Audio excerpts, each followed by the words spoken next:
The following is a presentation of iRacing.com Motorsports Simulations on LSRTV, the voice of sim racing.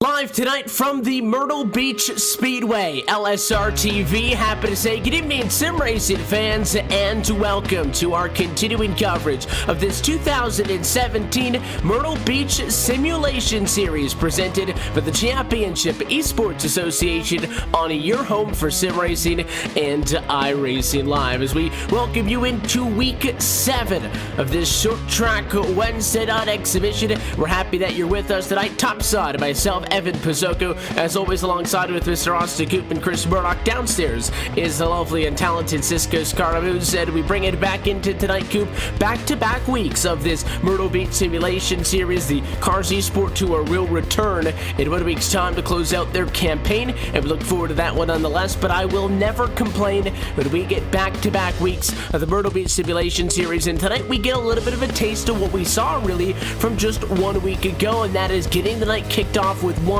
of 2 super truck races on the night, and the story going into this first one has to be about Christian Peterson. Yeah, of course. I mean, we can't really say enough about what he's done for this Wednesday night league and both the series in general. You know, he and a lot of other guys are class act on the field, and you know, whenever it comes to your top-notch drivers, it's him and Matt Cucker, and then you've got to throw in Jeremy Adams in there as well. He's been winning a lot of races as well, and so you know, you've got those 3 drivers that have been just really good week in and week out, and I think every week we also see the drivers behind them get a little bit better and better. Really, typically when you have a series like this is kind of what you expect. You know, you expect drivers to get better as the series goes on, because they're not going to different tracks. It's not like they have to learn the next track every time. They're on the same track, and sometimes they'll even use the same setup. You know, the conditions will get different per the track and per the week, but you know, these guys will only get better at this track as the weeks go on, and that's what's really cool and exciting about this entire Myrtle Beach series. And that's something, Coop, that we had hypothesized at the beginning of the season. The fact that because we're at the same track, obviously there's going to be some drivers who favor this kind of a race over others. But as the season goes on, we will start to see guys picking it up. And the times have gotten closer. And we'll see that when we look at qualifying in just a moment. But they're still not quite up that one extra step they need to get. No, they're not. And they really have to focus on it. They can't overdrive these corners, Evan, and it's very easy to do, especially in these trucks where they'll get so tight. You just got to focus on, drive your race, worry about what's in front of you, while also keeping that eye a little bit towards the back and watching out what's out the back mirror, because it is very easy to beat and bang in these trucks that we're getting ready to see, and you'll see people making moves that you wouldn't normally see out here on the racetrack. We're going to get set tonight for a 25-lap main event to get the first of 6 feature races on the evening to kick off. And in order to do so, we head to trackside and take a look at your LSRTV starting grid. Qualified on the pole position for this one is Christian Peterson, the 18684. Would mean that he would roll from the beginning of this. However, he is going to take an end of the longest line penalty and will actually start for the back, meaning Ricky Harden outside of the front row becomes the highest qualifying driver with an 18.695. Tommy Rod could be the big winner in all of this. He'll jump up for the inside of row 2 to the inside of row 1. Scored in 3rd position after the qualifying session. Joined back on row 2 by DJ Beverly P4, and the fastest driver from practice earlier tonight, Jody Green, in 5th. Yeah, then you've got Paul Pepper in the 6th position. Matthew Tucker will start 7th. James Krahula, he'll start in the 8th position. Gabe Wood starts 9th. Randy Yoakum, he'll start in the top 10 position. Then you've got Chuck Johnson and Kevin Scott starting 11th, 12th positions tonight. But remember, there are 2 drivers going to the night. That's Christian Peterson and James Krahula. But they have actually elected to go back there on purpose so they could possibly get some more points there, Evan. And something else we should note, I mentioned that this is the first of 6 feature races on the night, and it is a full slate of action coming up to you for this 7th week. We get things kicked off in the Super Trucks. We will then see the Mini Stock division, the Street Stocks, as well as the late models, the Super Trucks once more, and the U-Cars division to close out the evening. We saw all of these series 1 week ago, with the exception of the Street Stocks, but the thing to note about these Super Trucks is their qualifying order for this second feature race on the night will be an invert of a to-be-determined number of their finishing positions in this first one, which makes it quite the challenge to get both of the wins on the evening. But as you see Peterson drop back, it would be remiss to note, Chris, that Christian Peterson won both of last week's Super Truck features. No reason that he shouldn't be able to bring an equally competitive machine to the racetrack tonight and try to do it again. And he's done it from mid-pack. You know, we talked about last week, Evan, about how hard it would be for Peterson to come up through the field in mid-pack or even back in the pack. Now we get to see him do it again, see if he can strike that luck or maybe get some movement up through the field as quick as he could, because he was up there within like the first 5 laps of running this race. So I'm going to be looking to Christian Peterson to make a huge move to the front.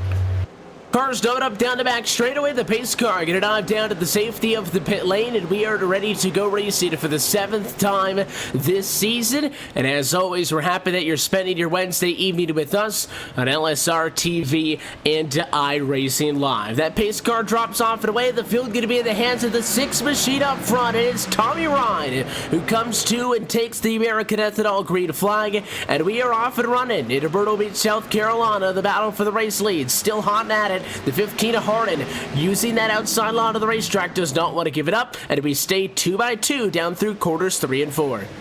Ricky Hardin's someone we don't really talk about a lot. He'll actually get the lap at the stripe. He actually looks like the more tough truck right now. He's been so good the last few weeks, and it's hard to, we haven't really said much about him. You know, he's just kind of been there quietly in the top 5 as they're going for the second position behind him, and he's done so well already in this race to get that first position in the first lap, and so he'll lead a second one, and they're going to do battle for 4th right behind him. He's just done a really good job these last few weeks to really just be really consistent. I think that's the only thing you can really say about that 15 truck. And right now he's running exactly where he wants to. That's up in the number 1 position. Tommy Ryan keeping it modest, though. The 6 machine again kind of inherited that control car position. And we don't typically say that the outside at Myrtle Beach is the place to be, but it definitely is a viable line. And I think you combine the 2 factors of the 15 to qualifying, and therefore you would have to imagine having a little bit of a quicker truck, at least on the stat sheet, being able to get the job done topside. I think the key, though, to the number 3 design Chevrolet was to get it done quickly. He needed to stay alongside Tommy Ryan. It's a lot more difficult to initiate a side-by-side move than it is to come back from it if you're already still 2 by 2. And you can see that right now in battle for second. It continues on. Chris Ryan trying to not fall off of the back of Ricky Hardin up front, and that 42 is doing everything he can to make that happen. Caution, a flag will fly, though. Trouble with the number 29 machine. Yeah, it's going to be the number 29 of Paul Pepper coming out of turn number 4 there, Evan. Trying to get everything he could, but just got a little tap from the 09 of Gabe Wood coming out of the corner, sent him down to the inside line. Luckily, everybody else got by, but just some contact. Maybe Gabe wasn't expecting him to check up that much or be that slow off the corner, but unfortunate for that 29 machine. And the 09 machine of Gabe Wood, as soon as the yellow flag came out, came over the radio and said that one was on to be. So taking default for getting into the back of the 29 of Pepper, and it doesn't appear that he is all too upset about it. The 29 machine got away rather okay, all things considered. He does have some back-end damage on the Humberview Chevrolet, but other than that, it is a lot better for the worse for where it could have been. He will have to drop all the way back to the last spot on the lead lap P12, just simply by going around it. I believe if the penalty is the success to Wood. He'll also get kicked back to the tail end of this field. And again, with the 25-lap feature, we talked about this extensively 1 week ago. Not a lot of time to have these sort of caution flags really slow down the momentum of the race. I think most importantly, though, even though this series runs those manual caution flags, and it is Jacob Porter piloting that pace car, helping us get through this race, and it allows us to shorten up and speed up these caution flag periods, if you will. It still takes a good percentage out of this race at about 3-4 laps a time. Cone car out this time. Race leader is going to decide which lane they want, and we will get it back on our way next time at turn number 4, but already, which will be with about 9 laps complete when we do so. Yeah, and something I wanted to mention, this caution is a really big break for Randy Yoakum. He and that number 4 Big Fans machine, he is in a really good position. Of course, it's not actually a sponsor. You can read the truck yourself and find out what it is. But his car or his truck has a lot of left rear damage. I don't know whether it was helped or not, but it does have some damage on there. But he was behind everybody when this happened, multiple seconds down. So definitely see that the number 4 has a good shot of getting some redemption here. And the pace car going to go back down and in, so we do shuffle things up in the front row. Harlan now going to be on the inside. Tommy Ron going to bounce up to the outside, and we'll see if that mixes things up this time as we come into turn number 4, and it is not even going to be close. Fantastic start as Tommy Ron has to struggle to maintain P2. It's the 13 of Jody Green challenging to the inside. A bobble by the 6, checks him up, and he's going to get into the fence down the back.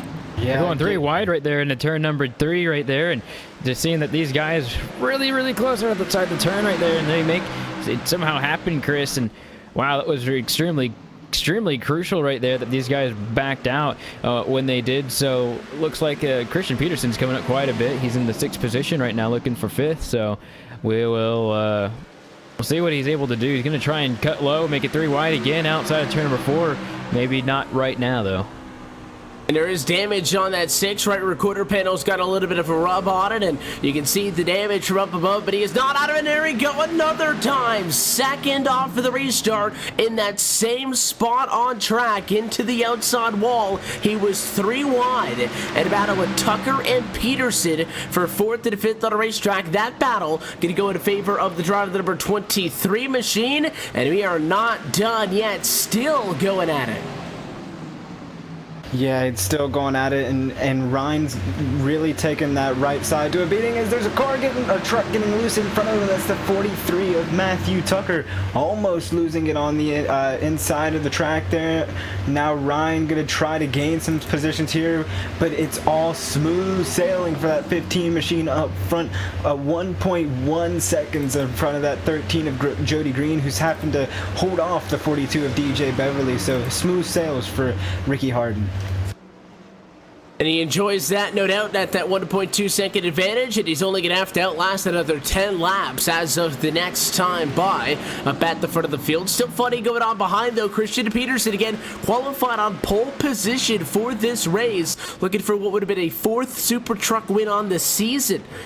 If he would have been able to execute this one throughout, and he's going to get around the 42 with DJ Beverly, who had a big slide at the time, but at turn number 2, that continues to be the problem spot on this track, and it's not only going to cost Beverly 3rd, but also 4th, as James Krahula slides up and kind of takes that gifted position away from, but can Peterson get up there in time? Fastest truck on a racetrack at the moment, but is working with some damage and needs to get around Jody Green for 2nd before he gets a clear shot at the race lead.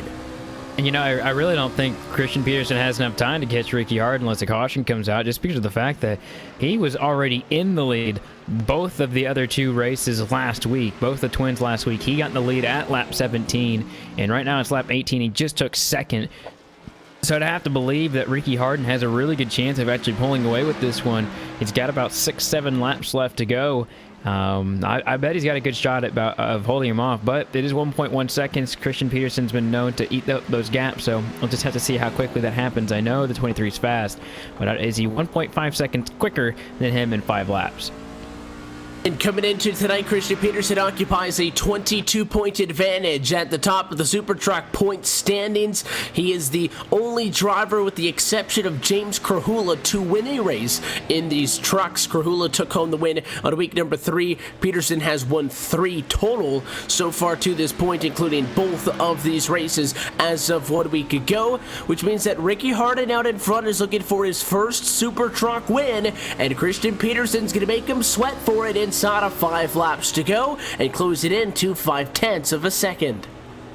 Yeah, Peterson is eating up that gap very, very quickly here, Evan, and you can tell that Peterson hasn't gotten up here without some contact, because that back end is bent out of shape, but he is not letting any of the damage affect him. He's almost there, getting into turn 3. You can see him starting to inch closer and closer, gonna have the gap down to maybe 0.2 at the line as he slides just a little bit. That is what Ricky Harden wants to see out of his mirror as we're on lap 23 of 25.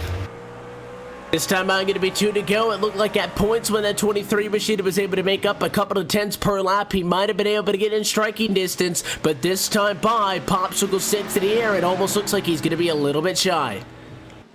Yeah, that said, but he is still catching him, and I think right here in turn 1 and 2 is his biggest corner, that being Christian Peterson. He's only 1 truck length away, and that means he's got to get by him too. Harden's really good on the top side as well, so if Harden decides to take the top, then that means Peterson's got to take the bottom, but he's coming right here. White flag in the air for the last time. The 15's going to lead the inside open, so Harden's going to have the top on a 1 lap to go battle for the checkered flag. Peterson down low, dead heat down the back straightaway. Peterson wants his 4th, Harden wants his 1st. The 15 bobbles, and the inside is going to be the place to be. Christian Peterson leads 1 lap, and it is the checkered as he steals it from Ricky Harden, who spins out of the final corner, recovers, and is able to maintain a P2 result. Oh, so close, but not enough. And what a heartbreak for that 15 of Ricky Harden. So close, but yet so far away from capturing that first Super Truck win.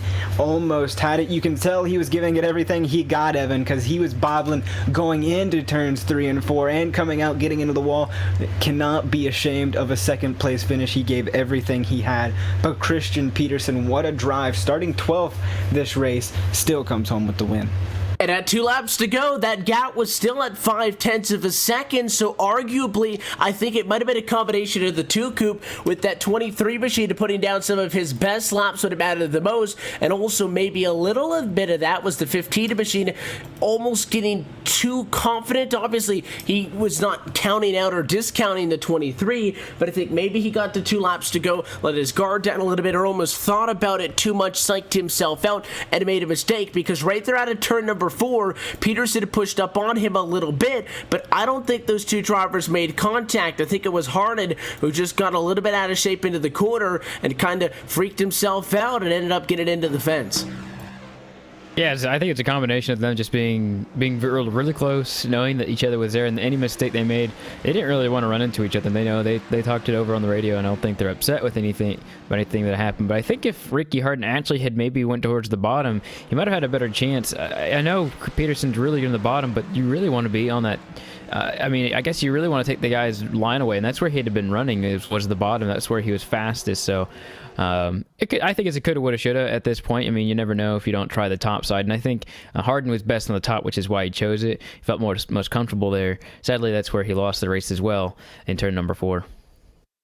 And the outside does get that run typically off of the corner, but as you saw it on that second look from up top, the issue is if the guy on the inside moves up either on purpose or on accident, you're pretty defenseless at that point. If you're the guy on the bottom, you can almost bully that guy topside a little bit, dictate how low he can get in the corner, and when you're in a position like that against somebody as experienced as Christian Peterson, it is not often going to end well, and again, it is still going to be a great result for the drive of the 15. We look at the overall picture in the championship, but it's not going to be enough to get the win. Peterson takes the checkers. We'll chat with him momentarily. First, a look top to bottom at your LSRTV full race results. Technically technically started from first position, but the EOL position put him way back at about 13th by the time we took the green flag. He takes the checkers on a pass with about 300 feet to go, his 4th on the season. Ricky Harden has to settle with a 0.3 of a second deficit, the number 2 spot, with Jody Green coming home tonight in 3rd, James Krahula in 4th, and DJ Beverly in 5th. Finishing in the 6th position was Tommy Ryan. Then you've got Gabriel Wood, who eventually finished in the 7th position. Paul Pepper, 8th. Randy Yoakum, 9th. Chuck Johnson finished 10th. Kevin Scott finishes 11th. And then Matthew Tucker finished 12th, a few laps down. Look top to bottom at your full race results. We'll see if we can get a word with the driver of the number 23 machine. It is another super truck win, which is not a rare sight for us to see on Wednesday nights, but this one was a little bit unconventional as Christian Peterson opens up week 7 with a checkered flag. Christian, congratulations on the win. I guess first and foremost, you guys had a fast truck coming into this. We knew that. You guys were slated to start from pole position, decided to go with the EOL. Talk us through that. Yeah, Kyle came out with a mic over on qualifying and said I had to start 6th anyways because of the 2 wins last week, but he said if you started 10th or back and won the race, you got 2 extra bonus points. So James and I opted to do that at the beginning of the race. That was a little hairy getting up through there, but those last 10 laps, man, were crazy trying to chase down Rookie. I messed up there with like 3 to go, and I didn't think I was going to get him, and then I found a line in 3 and 4 that I could just drive straight up off the corner, and it was really working. And it obviously, as you're closing in there at the very end of this thing, right at about that 3 to go mark, as you were talking about at 2 to go, it was still a half a second of a disadvantage within striking distance, as far as at least it looked like if you really wanted to, you could have driven it in there and gotten close, but it looked like it would have had to be nothing much more than a Hail Mary. The next thing you know, next time by the start-finish line, you're right side by side with him. It looked like that he really wanted to stay high, didn't make much of an effort to protect the bottom of the racetrack. I know it ended up working out. Is that where you wanted to go, or would you have preferred to be up top in that fight?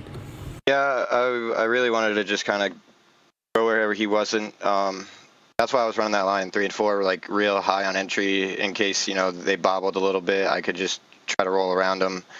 And if I didn't, I could just stab the brake in the center and at it straight off the corner and get a good run there. But this track's a lot of fun, and that was a blast coming through the field there with James. Obviously, a lot more to go tonight, but you guys are on a roll. We chatted with you 1 week ago, and not to take away from the racing that you guys have been consistently putting up at the finishes all season long, but it was your first week win. I know it's not an official term, but the first time since earlier on this season where we've seen you be able to get up there and get the most wins on a night. So the objective is to do that week in and week out. You got tonight started off well. Do you guys feel any more confident in recent weeks, or is it just a matter of things happening to click here and there a little bit more often? Yeah, I think I had a little mishap with my PC, and I had to change a few settings on my graphical stuff. So it took me a couple weeks to get used to that. But I think I got it down now, and we should be all right. But the setup's just been really good in this truck, man. I can really just power down and drive up off the corner under people and get a good run. So it's a lot of fun. Plenty more action to go tonight. We expect you guys to be able to put on a fight as the night goes on, so we'll let you take off. As always, though, the sponsors and the shout-outs, it makes it happen for you. Everybody at Vincier, I think they got the street stock or mini stock race coming up, and then street stock or something, but they got that tonight, and look forward to racing with those guys in the late model stock. Everybody at Six Man, everybody at Beast Racing, just everything everybody does behind the scenes. Put this show on. It's fun stuff. The 4th win in these trucks on the season. Christian, again, congratulations. Always a pleasure for you giving your time to chat with us, and we wish you the best of luck going forward tonight. All right. Hope to talk to you soon, Evan. That is your race winner tonight. 1 down to 5 to go. The Super Trucks will return later on this evening, and we will see if Christian Peterson can do what he did a week ago and take home both checkered flags in a single night. In between now and then, though, so 3 different standalone divisions, including the mini stocks they take to the Myrtle Beach Speedway. When we come back, you're watching LSRTV's continuing coverage of the Myrtle Beach Simulation Series presented by the Championship Esports Association on iRacing Live, and your home for sim racing at LSRTV.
When I sat in the car, you always wonder, what's it going to feel like? You know, it was my first time driving a mid-engine GT car. You know, my thoughts were, wow, this is really good for our first time in a car. I was really surprised by it. You're sitting low, you got the A-pillars at steep angles, the windshields at steep angles, you can see the fender flares.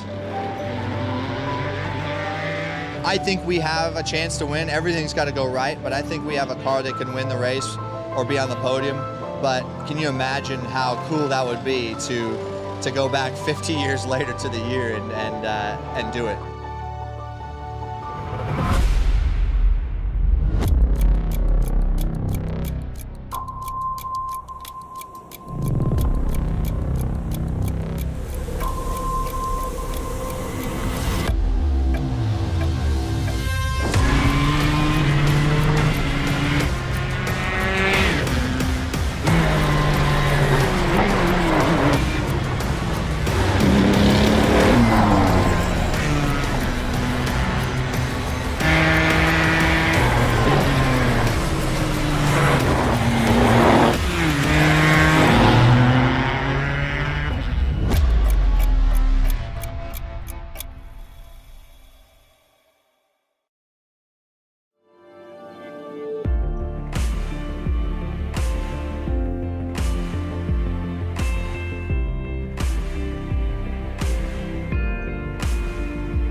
Welcome back live to the Myrtle Beach Speedway as LSRTV's coverage of the Myrtle Beach Simulation Series presented by the Championship Esports Association continues to roll on tonight in week number 7. Happy that you're hanging out with us at LSRTV and iRacing Live. If you're just stepping in, Christian Peterson takes home the opening race on the night, the Super Trucks 25 lap feature. They will return for a second main event later on this evening. In the meantime, we turn our focus back to this mini stock division, which I think has to be up there as one of my favorites as we bring you back into the LSRTV booth. Evan Pasoko wants to Coop and Chris Murdoch with you. And Coop, this is one of the vehicles that we talk about, very similar to the U-Car division, but obviously a little bit more structured, if you will, where the car is not built for an oval on the iRacing in its literal sense, which I think makes it a lot of fun for 30 laps. Yeah, I can tell you that definitely the two cars are a lot different. They still run in a series, an official series, but they're completely different beasts. These cars are much lighter, and that's why they function so much differently. Is they have much less weight. They go way faster, but in a different completely design. They've got less horsepower, but just that weight can really be distributed in such a way that the cars get loose, and we see that week in and week out with these cars. And Tommy Ryan, he's at the top of the leaderboard right now in the points, but only by 4 points over Ricky Harden. So those two are definitely going to be having some, good battles probably tonight and probably in tonight's race as well. Tommy Ryan's got 84 points, Ricky Harden's got 80, and then Matthew Tucker, he's about 23 points behind all the rest of them. So those two, it's kind of where the battle is. It is right now. So keep your eye on the 6 and the 15, which I think is going to be the numbers tonight. And obviously, those two drivers have that big jump over third place, so the battle and the championship focus is starting to become clearer and clearer as these weeks go on, as it's going to be between those two. But it is also a pretty healthy field size, Chris, in this one, too, at about 10 drivers getting set to grid up, which means that there's going to be a lot going on at the start right off of the green flag on the first of these 30 laps. It will, Evan, and putting this number of cars on this track, especially with cars that aren't typically oval cars, like Coop said, these cars will get loose in these corners, and they'll be fighting them throughout the entirety of this race. So it'll be interesting to see how these drivers with this number of field treat each other in this race, to see how they're racing, not getting too close and maybe not making as much contact as you normally would in other races. Qualifying and all of that has already been taken care of as always, so we're ready to head right down trackside and take a look at your LSRTV starting grid for tonight's lone mini stock division feature on the evening. Been seeing a lot of these cars recently. Last caught them 2 weeks ago on week number 5, where Tommy Ryan and DJ Beverly were your winners. But an opportunity for a first winner for this one. Could it be Matthew Tucker, who will start on a pole position for this one, and will be joined on the front row for the 24 of Tyler Lugo Vickery, rather. Jody Green and David Bessler going to be back on row number 2. That's 3rd and 4th, respectively, with Joshua King in P5. Yeah, starting in the 6th position is going to be Richard Reagan Jr., and then you've got DJ Beverly 7th, Paul Pepper 8th, Tommy Ryan 9th, Ricky Harden in the 10th position. We saw a lot of these guys in the last race just a while ago, and then James Krahula, he'll start in the 11th position.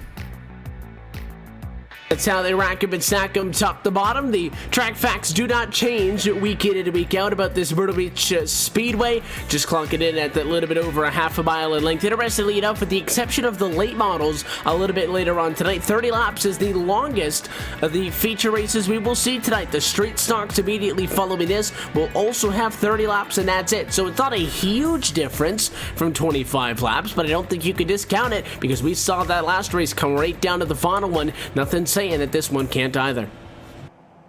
And I almost expected to, especially with this level of talent that we have in this race. A lot of drivers that we saw in the truck race, especially Ricky Harden in that 15, I expect the same amount of caliber racing in this one. Its car makes that early dive down to the pit lane, and we will see how the 43 machine decides to get this race underway as we go mini stock racing on week number 7 of the Myrtle Beach Simulation Series. Off and away we go. Still 2x2 to 1 and 2. No real big jump for either or driver on the front row of the racetrack. Looks like the 43 machine, using that preferred lane up to speed, will clear for the race lead, and Jody Green wants to come through to P2. And Lugo Vickery right there in the 24 car, he's absolutely looking for some good luck to come on his side. He's on the outside right there of Jody, and Jody will get the position, looks like, right there. But watch that 24, because I know he's been trying to get some luck on his side as Green gets a little loose on the bottom right there. So they'll still be side by side for that position. So Tucker, he'll get a really good jump, but those two behind him still fighting for that position. Still fighting for that position there, Coop, and just behind them we're going to see Tommy Ryan try to challenge Paul Pepper. Tommy Ryan not having the best of luck in the last race, and already having a rough start now in this one, Evan, after he bounced off the inside wall. You can see that left front damage, bounced off the inside wall in turns 3 and 4. Now he's trying to get past Paul Pepper, and he does out of 4.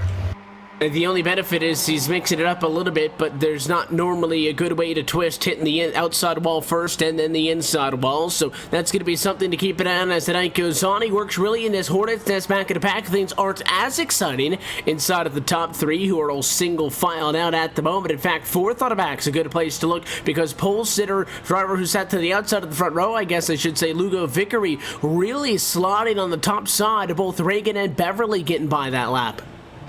Yeah, I think he's got to be really aggressive trying to get that down to that bottom. Either that or his choice is to be up towards the top. I'm unsure, but whoa, he's going to hit somebody into the outside wall. There's a huge checkup in front of him, but he gets by it cleanly, and we'll stay green. That was Beverly, who, I don't know if he got turned or if he was just trying to squeeze up and line, but moved up, caught the fence. That took a lot of speed away, Chris, at once, and then the 24 just tagged him a little bit. Yeah, the 24 really had nowhere to go. It's really hard to gauge that situation. So luckily he came out the best possible way he could have, didn't really lose any positions, and now he's going to have to track down Richard Reagan Jr. in that 40 machine and try to get that fourth place battle back going. He will try to reignite that, but meanwhile, we got a three-way fight for the race lead. Here comes Jody Green to the inside of Tucker. Tucker goes down and shuts the door, and you could tell that that was a block because these cars have brake lights, and you get a little bit of a heads up on what that guy in front of you is doing. So Tucker protects the inside of the racetrack. Green going to stay back in third. Joshua King, though, right there as well, knocking on the doorstep. Top three cars within half a second.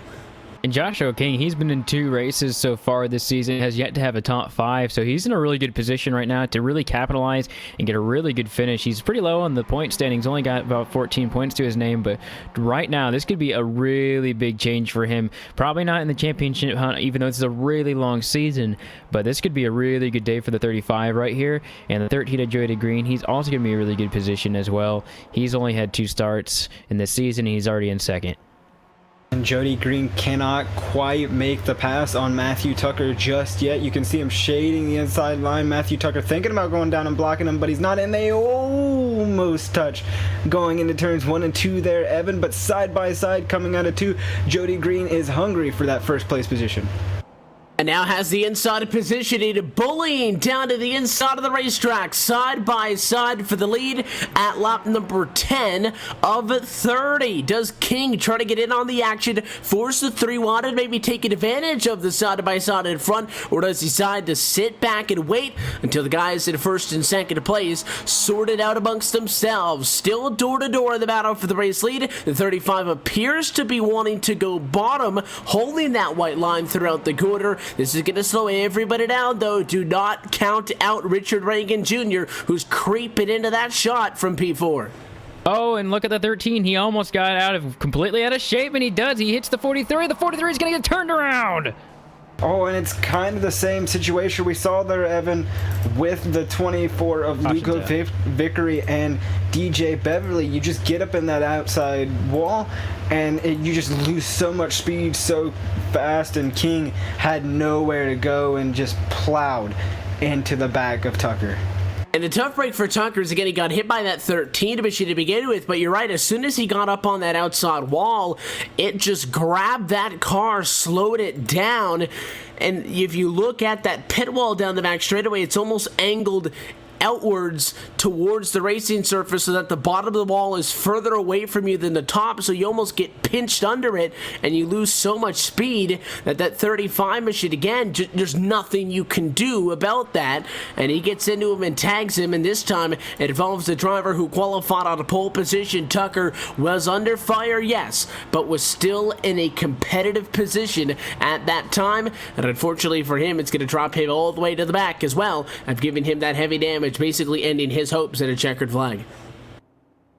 It is almost halfway, though, so if he has any of the speed that he had earlier, he may be able to actually come back through the field. Maybe not get the win, but he'll have a good chance at it, as they're going to get the cone car here on the front straightaway. This could really make some headway for some of these guys, but it looks like they split it pretty even. Looks like your normal double file start here for the cone car. So it looks like no one decided to gamble on it. Looks like the high and low is pretty even to these guys. At least that's the way they feel. They take the conventional, I'll go inside, you go outside, back and forth, so there's nothing unique to point out about the starting order for this one as far as what position they're actually in. It is going to be a Joshua King and Richard Reagan front row, though, which is interesting. It also brings Karhula and Ryan into the picture, who restart row 2 and 3rd and 4th position, but there goes that 35 machine, sat patiently and waited, and now leads this race at lap 16 past the halfway point. Yeah, look at the 40 of Richard Reagan. He's caught on the outside, and perhaps he wanted the inside, but he was pretty determined, and a lot of other drivers were to be on the outside, and you can see why. He's such a good run right here on the outside lane right here, and so does the number 6 of Tommy Ryan here. He's really closed in on the gap here. Yeah, really closing in. 3 wide for the lead as the 40 of Richard Reagan Jr. and James Krahula. Now James Krahula going to take that lead away from King, and now look at the 40 trying to dive down, but King jumps out. Now the 6 of Tommy Ryan going to try to make that outside work and get up there and join this gaggle of cars. There's a huge battle for the lead, Evan. There's 5 cars in this thing now, and it's going to be top side for Krahula now in sole possession of the race lead with that move up on the outside of the racetrack. So Krahula to the point that 35 of King still sitting in P2, and here comes the 8 machine, rather the 6 of Ryan. Top side, get right back into this. It restarted back on row number 3, has been able to get around Reagan, not clear, but at least the last time by in front of that red, white, and blue car down on the inside of the racetrack. The 6 machine again was in front of all of these guys at one point in this race, but then qualified back in the 9th position. He's been trying to work his way through. He's also got some damage, which is a common factor of many drivers up front, some battle scars for the 19 laps elapsed so far.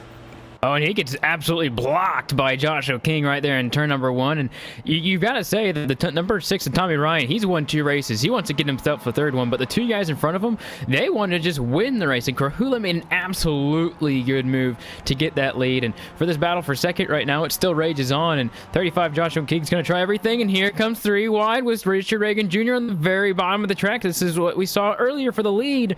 And it's not going to work out for Richard Reagan. It's actually going to work out worse for the 35 because he's still on the outside of a driver. Yeah, and that outside line is always going to prevail when you try to make that 3 wide move, because there's just nowhere to go on the inside, and that's exactly what happened to that 40 of Richard Reagan Jr. Now the 15 of Ricky Hart. Contact between the 35. Oh, huge contact, and then more drivers piling in. Second time tonight, it starts inside of the top 5, and that was big. The 2 wide turned 3 wide as that 15 machine went to the bottom, but I don't think that was really a factor in it. It looked like King on the outside of the racetrack just was loose off of the turn, trying to give it a little bit too much extra, and I feel like that 40 Reagan was doing exactly what it needed to do. He was giving a fair amount of space both to the inside and to the outside, and he just got tagged, and it was a heavy hit to begin with. Then we saw that second car come in, the 42 I believe it was, with a big hit. That was DJ Beverly, but that wasn't even it. 2 more cars spinning down in turns 1 and 2 add to the collection, with Tucker and Jody Green tangling as well. That's probably one of the biggest accidents we've had in this Myrtle Beach Simulation series, and definitely in this series. I don't think we've had an accident that's that violent or that big, and that'd be half the drivers were in that, you know. And I'm unsure of how that started. I mean, of course, we got to think that the 35 for some reason just turned down the track, and you know he had plenty of room. So unsure what happened there, but the show goes on, and James Krahula continues to lead. Tommy Ryan 2nd, and then Ricky Hart and Lugo Vickery is 4th right now, and I'm sure he's really happy that he's in a good position right now. And this is also going to kind of compound what we were talking about on that first one, and that is even less laps to go, and the ever-changing dynamic up front now has 2 drivers. In fact, all 3 of them, to make it easier, started this race outside of the top 8. Krahula from 11th is your race leader. Tommy Ryan from 9th runs in 2nd. And Ricky Hart from 10th runs in 3rd, partly due to the fact that they got speed and they've been working through the field, but they've also been the beneficiaries of some other drivers' misfortunes. Yeah, and what a rebound by the 6 of Tommy Ryan, Evan, because if you remember at the top of this race, we were talking about how he was bouncing off the walls and everything. Now he's sitting on the outside road ready to pounce for this one, but you cannot count out Ricky Harden, who just got upset in the super truck race. He is looking for that win here tonight. Pace car down, 5 laps left to go in a mini stock division main event. Who's going to be able to lock this thing up? Green flag once more. Good jump inside and out. Look at the inside of the racetrack as Harden tried to find a hole. It looked like Krahula blocked it all the way down to the white line to stay in front by a half a car length, and now almost clear down the back. Ricky Harden is going to get into the looks like the 6 right there just a little bit, but I believe that your leader right now, Krahula, is just a little bit slower than both the drivers behind him, but if he can make that car a few lanes wide, he may be able to win it. Also, the 15 is going to he's going to fight the 6 here as well, and looks like he's going to be on the inside here on the back straightaway, but what's going to happen with these two drivers that are side by side? Well, we'll see in just a few laps. Yeah, and as they're battling, gets really close up there is the 15 of Tommy Ryan, or not the 15 of Tommy Ryan, the 15 of Ricky Harton, almost coming up into Tommy Ryan there, out of turn 4, side-by-side battle for the lead, though. Ryan gonna give Krahula just a little bit of a push, going down the back straightaway, gonna propel him in front of the 15 for the time being, but not gonna be quite clear. Look behind them, the 29 of Paul Pepper slowly creep into the picture as the laps wind down here, 2 to go. Inside of 2 laps to go, if they get to the white flag, going to be able to race this one out to the end if something were to happen. Who in the top 3 is going to be able to lock this one up as they're going to come to the white flag? Krahula, Harden, and Ryan. 1, 2, and 3. How about 3 wide? They do it. Here we go with half a mile left to go for the Myrtle Beach Speedway. Way on the inside is Harden. Can he push the other 2 out? If something happens up front, don't count out Paul Pepper, who closes in from 4th. Final time to turn number 3. Way to the inside. It goes to number 29. He's going to come up short and out on time at turn number 4. It is Krahula who outlasts the charge and somehow ends up on top in that 3-way fight for the checker. Harden P2, Krahula P3 in a fantastic 5-lap shootout. I cannot believe the racing we just saw. 3 wide on the white flag lap, and Tommy Ryan comes home with it. You just knew that he was one of the fastest drivers out there. So the 6 of Tommy Ryan, he'll get the win tonight, and Krahula almost had it there. I mean, they were 3 wide coming to the white flag. I thought it was going to end up in the hands of Pepper, who ends up dropping an extra spot there on that last lap after oversending it into turn number 3, Chris. But not only was that fun to watch, but it was incredible that all the cars made it across the line in one piece in doing so. It was, Evan. We saw 2 wide in the super truck, but how about 3 wide up in the ante there just a little bit? Everybody gave everything that they had. So props to Tommy Ryan to come from 9th to the lead, out driving a lot of great talent in this one, Evan. We will have an opportunity to chat with the driver who ended up on top of it all momentarily. First, top to bottom, in your LSRTV full race results for tonight's mini stock division main event. It is Tommy Ryan who gets the checkered flag after starting from 9th position. He takes home the win tonight. Ricky Harden right there in P2, only 1/10 of a second behind him. James Krahula comes home in 3rd, with Tyler Lugo Vickery jumping back up to secure a 4th place result, and Paul Pepper limping across the start finish line, P5 and final car on the lead lap. And the rest of the guys were involved in that big accident. DJ Beverly, he blew an engine, 6th place. David Messier, he'll finish 7th. Joshua King is going to finish 8th. And then Jody Green in 9th. Richard Reagan Jr. finishes 10th. And Matthew Tucker finishes 11th. Look top to bottom at your LSRTV full race results. Let's get a word with the driver who took home the checkered flag in this one. Tommy Ryan, your winner in a thrilling conclusion to the mini stock division main event. Tommy, congratulations on the win. We'll get to that exciting closing laps in just a moment, but first, you guys start this city back in 9th position. You know that it's going to be crowded with the way that these cars like to stick around each other. How'd you get up to the field to begin with? I really don't know. This thing's such a momentum car. You know, you get on the brake a little bit, and I made a mistake in the beginning lap, and the freaking thing just turned into the inside wall, and I got some damage. I ended up running over Ricky again this time, but I just kept my head down, man, and kept my foot in it and tried to keep momentum in the car, and the thing rolled through the front. I couldn't believe it. You guys get to restart, 5 laps to go. It at least looked like at minimum a 3-way battle for the race lead, which was 3 wide, and at that point, anybody's game. When you guys come to the white flag, you guys were able to find yourself, though, I think it's somewhat fortunate positioning in the middle of the racetrack for that one, though, but it kind of puts you at risk. If something happens to the guy inside, you're right there. If something happens to the guy outside, you're right there. Were you confident, or did you have any hopes of winning that race at that one to go, kind of being the sandwich in this experiment? Well, I'll say this. It's really nice that you can trust the guys around you, and they know their whereabouts on how much room they have. And it was all about who had enough balls to drive it in as deep as you could and get the thing to turn without wiping out somebody. So I was just fortunate enough. James started pushing out of the corner, and mine just rolled right up through there.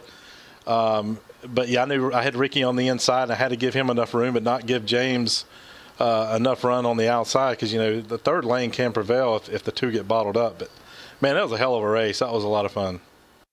Obviously, these mini stocks, I said it right before we went green in it. It's one of my more preferable series to watch. It's a lot of fun, and you guys have found success in these mini stocks before this year. You guys took home a win back on week number 3. What is it about these kind of things? And I think more specifically, aside from the car, just the kind of racing that this car lends itself to that kind of gets right in there in your wheelhouse, where you kind of put those elbows up and can get right at it with these guys. Yeah, the car drive is actually really good. I mean, to get it to turn, you just give it a little bit of brake, and it turns in for you. You just got to know how much to give without sliding the tires and breaking the momentum of the car. I know I keep talking about momentum, but it's so dependent to keep the thing wound up and keep it in straight line without scrubbing off too much speed. But the cars, they race really well, and you can rub the guy beside you a little bit and not kill him too bad. But it's just all about giving that little enough push where you don't wreck the guys around you, and you keep all 4 fenders on it. Well, I can safely and confidently say that we cannot wait until these mini stocks get back on a racetrack. The bar has been set. I will leave it up to you and the rest of the drivers to try to top that the next time out. But at the end of it, not only did you get the bar taken a fantastic and clean, to emphasize your point race there to the end as well, but you end up in victory lane at the end of it all, and I know that that's going to make it a lot sweeter. Who makes it happen for you? All my teammates, man. That was half the guys I was racing around. We have a blast together. So Unacceptable Racing, northerntool.com, and you guys, of course, man. Well, tonight has been a pleasure so far. You guys made it exciting for us, so I will thank you for that and congratulate you once more, Tommy. Congrats on getting that W, and best of luck going forward for the rest of the night. Hopefully we'll have an opportunity to chat down the road. All right, Evan. Thanks, guys. That's the driver who ends up on top. They were 3 wide at the white flag. Only one driver going to be the first across the checkered, and that was Tommy Rahn. He gets his second mini stock win on the season. And with that, we continue to march on because we are just getting warmed up. So we take another opportunity to step aside. When we come back to the Myrtle Beach Speedway, the sun is going to go down, the lights are going to come on, and we are going to go street stock racing. Third race of 6 on the evening is headed your way right here at LSRTV, your home for sim racing and iRacing Live.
Hi guys, I'm Scott Speed, driver of this amazing Volkswagen Beetle GRC car. I got good news for the iRacing fam. We got this coming in. I'm currently working on it myself personally to make sure that it is as accurate as possible. With the addition of dirt and now this mean car, it is gonna be so fun. And it's gonna be available free to all the iRacing members. Personally, I can't wait to get out there and race you guys on it.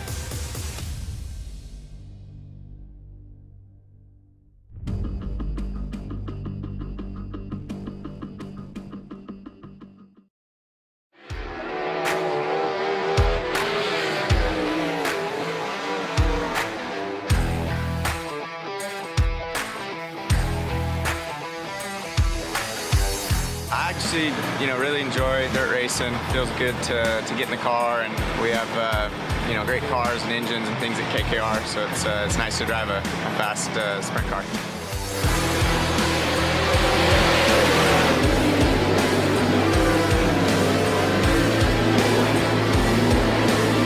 Couple of separate lines developing, three wide action on a turn two. Craig Kinzer, Casey Kane, and Kieran Pittman going to get it.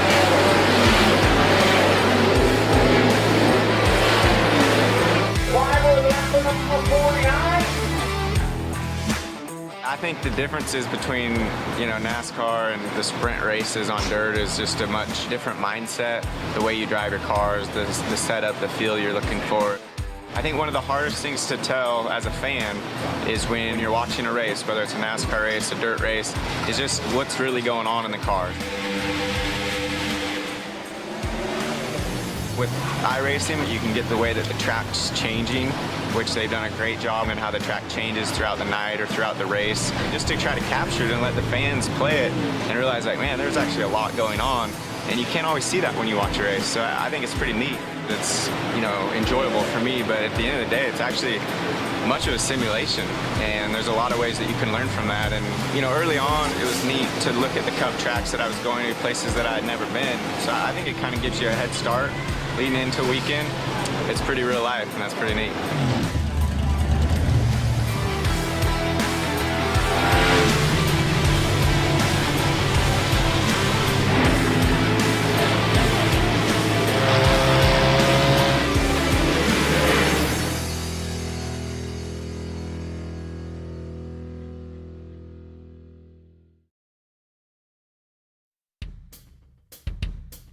Welcome back live to the Myrtle Beach Speedway as the sun has gone down and the lights have come on as we continue to work into week 7 of this Myrtle Beach Simulation Series. 2 races now. Company God and Christian Peterson open up the night with a win in the... And most recently, Tommy Ryan taking home the checkers in the mini stocks as well, which brings us to the street stocks. Just as the mini stocks were the week before, last time we saw these guys on track was 2 weeks ago on week number 5 of the season. And if you think about quintessential short track on iRacing, maybe if you ask somebody today, they'll tell you dirt late models or dirt sprint cars. But if you just a general synopsis over iRacing, this is where everybody gets started. On iRacing on the short tracks is these street stocks, they can take a hit and keep on ticking, which means that it should be a fun 30-lap main event due up for us in the middle portion of tonight's coverage. Yeah, like always, going to see a lot of offenders rubbing, and I think the thing that we're always talking about is, who's on top and who's going to continue to stay on top. And one of those drivers does not appear to at least be here present tonight, and that would be Jeremy Adams. He doesn't. I don't think I see him on. Actually, there he is. I do see him now. So yeah, it looks like everyone's in attendance. Jeremy Adams, Matt Cucker, and all the rest of the gang as well. So they'll get the on the grid here shortly. I didn't see him at first, but there's a lot of them now. There's 11 of them on the track, and it'll be fun to watch all these 11 cars go. We're going to get onto the grid and we're going to get set to get going, and the field size is about equal to what we've seen so far tonight, Chris, not to equate a street stock with a much larger truck and a much differently composite build in a mini stock, which is the Mazda MX-5s, but it'll give us a rough guesstimate of what to expect coming into this race as far as traffic off the restarts. We have yet to see, if you look back to that last race, a race be able to go top to bottom without issue, so that's something as well that these drivers, I think, have to be prepared for. They do, and these cars can take a whole heck of a lot of beating, way more than the mini stocks, so to speak. But the mini stocks actually did surprisingly well, better than I thought, handling damage and getting up there. There were a lot of drivers that made a lot of contact that race, but I'm expecting to see the contact ramped up just a little bit, see those bumpers being used, getting moved out of the way and everything, because, you know, it's still the same amount of distance, but I don't think these drivers will be as laxed as more races. I think we're going to start seeing them be more aggressive as these weeks wind down. We'll take a look top to bottom at how they roll down the back straightaway. It is going to be pole position for John Lyday. In this one, he will bring us to the green flag, and he will be joined on the front row by the 89 machine, the king of the street stock so far, Jerry Adams. Brandon Wilkinson back up here tonight, said he has a fast car. He'll start third with Jonathan Smith in fourth and Justin Turnage. Running out your top five. Matt Cucker starts 6th. Kyle Everald will start in the 7th position. Shane McCurry starts 8th. Will DeVickery, he'll start in the 9th position. Randy Yoakum 10th and Rory Blum 11th. However, John Lyday did not meet the grid, so everyone on the inside line on the odd numbers will be moved up. So Brandon Wilkinson, he'll start in the 1st position. And it's interesting because I'm not sure if the 26 is going to be given control car privileges. It'll be close between he and the 89 machine, but a pace car dives down and in, and we're set to go street stock racing. Who maybe adds their name to the list of street stock winners this year that includes Adams, Cucker, and most recently, Adams once more. We'll see if the 89 machine can do it again, or do we see for the front row the 26 Wilkinson steal one? He wins the battle to the start-finish line as we go green for lap 1 of 30 tonight, and most importantly, he will clear for the race lead. Yeah, doing a good job right there, and gets clear of the 89, but he's already there, but he slid the car through the corner pretty heavily. But those first two cars, they're out and away from everybody else pretty quickly, but battle for third right behind him looks like the 69 of Matt Cucker immediately goes to the bottom of Jonathan Smith, and he's got himself a really good run through turns 1 and 2. The key is to obviously be able to get that car to hook up on the bottom of the racetrack and to be able to get it up and around, and the 69 and the 10 machine able to settle out their differences in a battle for the 3rd and 4th spot at the moment, so no immediately challenging there. Back behind, though, Cucker fighting with the 1 machine, a Turnage in the battle for 4th and 5th position, still side by side. That one pushing real tight at a 2, leaning on the 7, out of shape but hangs on. Yeah, everybody able to hang on. The one trying to get back up there to that 7 of Leveralt, but wild, almost huge contact out of those two drivers. Looking back, everybody's kind of single file throughout the field here, Evan. Not really too much going on as there's contact between the 30 and the 4.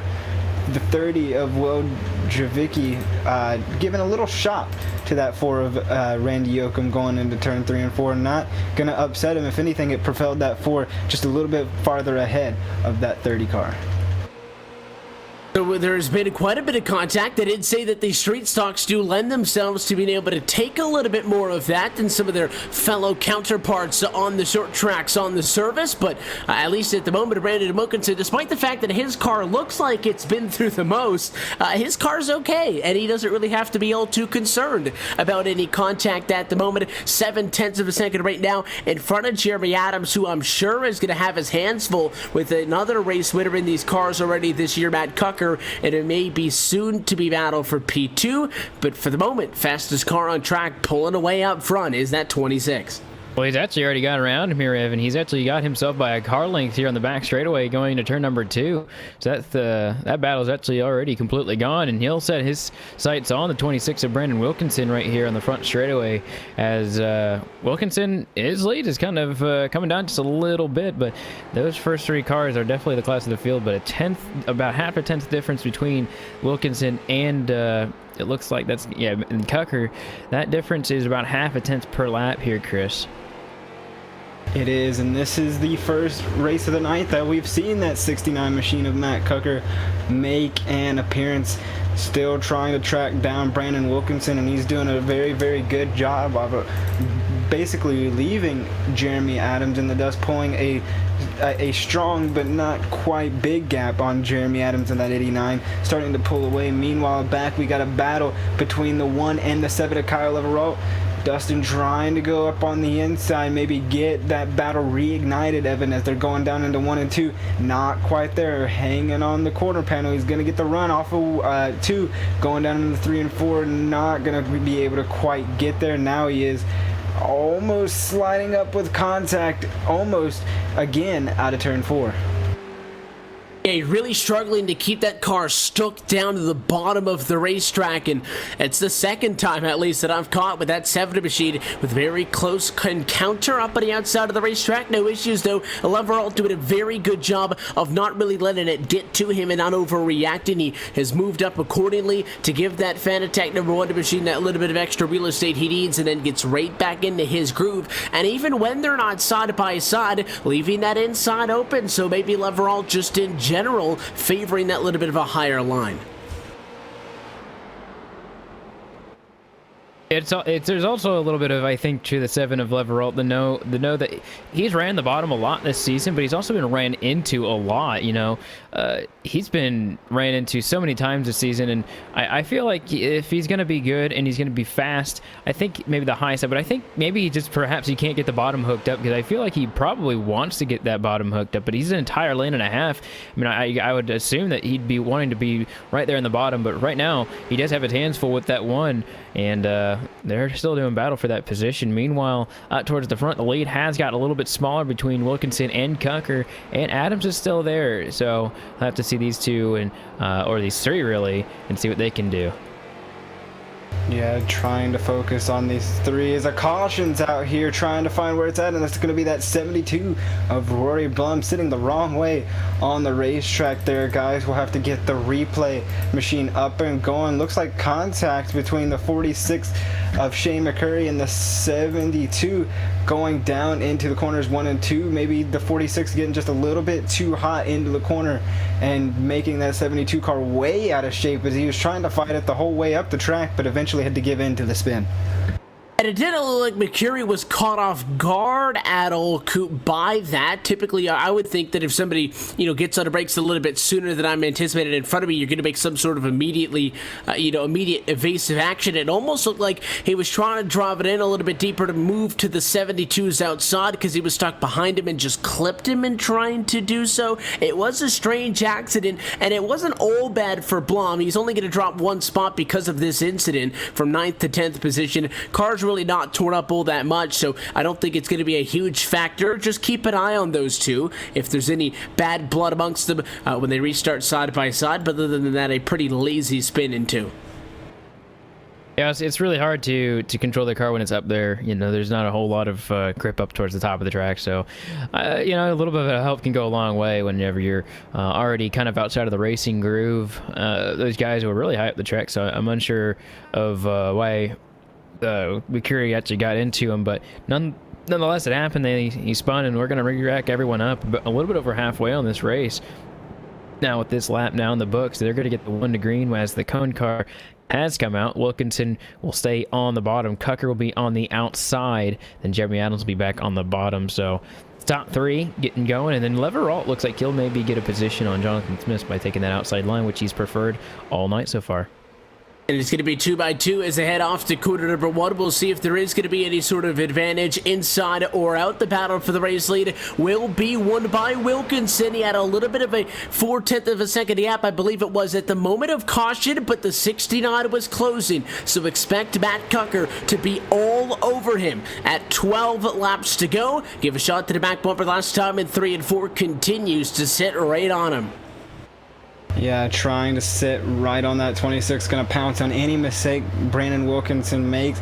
And just behind them, Jeremy Adams doing the same, just trying to ride back some more contact out of 3 and 4. Evan, as everything's shaping up just a little bit too much, going through here, side-by-side contact, 69 all over the back bumper. The 26 now has that inside position going down the back straightaway, and he's going to try and clear the 26 in 3 and 4. Still even, the 26, his only hope is to be able to wheel that car off at the turn, and you can see him sawing back and forth on the wheel, but that time by it for the first time tonight. The lap was led by Matt Cucker, and now clear on the exit at turn number 2. The 69 machine gets out, and in front, Wilkinson contact with the 89, and he's spinning in 3 and 4. Caution. Oh, you saw that coming because Wilkinson basically chomped off the nose of the 89 just to get payback to the 69. That's exactly what that was. You know, he got moved out of the way, and Wilkinson probably wasn't terribly happy, although when you block, you know, there's that little bit of racing code, but the 26 is already out of shape, and I just think that the 89 was not happy with him coming down and, you know, basically taking his line away from what he thought was his at the time. So I'd consider that definitely one of those, you know, air quoted racing deals, just because, you know, hard fought for the lead, really. It's 10 laps to go, really. And that 26 was really trying to get back in line. I think he was quite acutely aware that if that 69 gets out and gets clear of him, it's all but over. And he was trying to squeeze between he and Jeremy Adams. It just did not work. The 89 drove it in just as he normally would. The 26 was trying to basically drive it in harder than those drivers, get in between them and try to snatch away that P2 spot, maybe looking for a crossover at some point. And I think that it's definitely fair to basically just chalk that one up as a racing deal. That's the one guy who just did not want to roll over and give this one up, and at least on that small exchange, we'll have another opportunity to go through the motions this time, but at least that time looked like Cucker the car to beat. He really is, Evan. He was willing to do anything in his power to get past that 26 machine of Brandon Wilkinson. They were beating on each other for laps on end. So move both Jeremy Adams and Brandon Wilkinson to the back of the pack now, and move Jonathan Smith into that second place position. He's been riding in the top 5, been sitting about 4th the entire race here, Evan. So we'll have to see what happens when that 10 is put up there with the 69 of Matt Cucker. Drivers have the opportunity, as always, to select if they want the inside or the outside of the racetrack. We expect it to be just like it is most of the time, inside out and inside and out from rows 2 on the back, but the decision is always going to be the front row. Matt Cucker doesn't want to tip his hand. He will go top side, and Smith's going to take the bottom. So the 69 strategy, I think, banking on him being able to clear to turn 1, because if Smith can stay with him, you can expect a scrap to the end with a 5 to go restart, just like we saw in the last race. And I'll tell you what, these guys at the back of the pack between Wilkinson and Adams, they're hot right now, brake checking each other under the caution laps, hitting each other. So whatever's going on between them may not be over, but we'll keep our cameras up to the front until we see, you know, whatever happens between these two guys. Pace car down. Is it going to be for the final time tonight? Last race saw a 5 lap to go shootout to the end. This one's going to see the exact same thing. Matt Cucker for the outside row is going to take off and get clear. 5 laps to go for Myrtle Beach Speedway, and he will be 2 car lengths clear. It looks like they got himself a really good lead right there, right in front of Jonathan Smith, who's in a great position. Really benefited off of what happened not too long ago. And then the battle for that 3rd position, Dustin Turnage and Leverall is still raging on. They've had a great battle this entire race, and Leverall desperately needs a top 3 finish today when it's all said and done. It looks like he's just overdriving a little bit there, turn 3, but at the same time, he's got to have himself a good run on the outside. No, he doesn't. Gets really tight off the corner. And getting tight off the corner is the name of the game in these cars, because they do handle kind of like a box, so to speak. They get really tight, especially around other drivers here. but nothing really going on too much. Everybody's single file except for the back of Jeremy Adams getting into the 30 of machine, sliding through there, not wasting any time, just basically shoulder checked him out of the way. One way to do it, move him out of the way. That's one way to get the spot. And if you're inside of 3 laps to go, hey, you got to do what you got to do. There's not going to be a close enough challenge for the race lead, at least within that same amount of striking distance in the race to the end. May see something for second, third, and fourth. They're only separated by a couple tenths of a second, but nothing like the battle for the race lead, which at this point is basically non-existent. Matt Cucker, white flag in the air for the driver of the number 60 Honda machine, looking to win his first straight stock win since week number 4 of the season, and if he can do it, it would be his third on the season, uncontested on a masterful restart, and the best car gets the win. Checker to flag. Cucker wins week 7 in the street stocks. Yeah, gets himself basically when that caution came out, they just was kind of his done deal, you know, just was able to pull away from Jonathan Smith, and Jonathan Smith gets a really good finish. PT's not bad for him, and he gets a really good finish, and so does Dustin Turnage. And it was exciting if you subtract Cucker from the conversation, Chris, because you got Smith there right at the end coming over to P2. Only a tenth in for the turnage right there. Leveralt and Adams all battling top 5. We'll take a beat completely top to bottom in just a minute. But really, as soon as Matt Cucker got out in the clean air there, even though we had a caution flag and an opportunity there to restart with 5 laps to go, I think that it almost took the wind out of the sails of everybody else that was fighting up there, because Cucker, when he gets up front, it is typically all but impossible to catch him, and in this one it was. It was, Evan, and he really wasted no time in getting up there. He was not holding back. He was willing to move people out of the way, and I kind of said that at the top of the race, that people are going to be aggressive. We saw aggression from Matt Cucker. We even saw some heated battles between Adams and Wilkinson, and that still wasn't over under caution. Like Coop said, they were all over the place. So aggression all over the place. We'll have to see how all of that spills over into these next few races.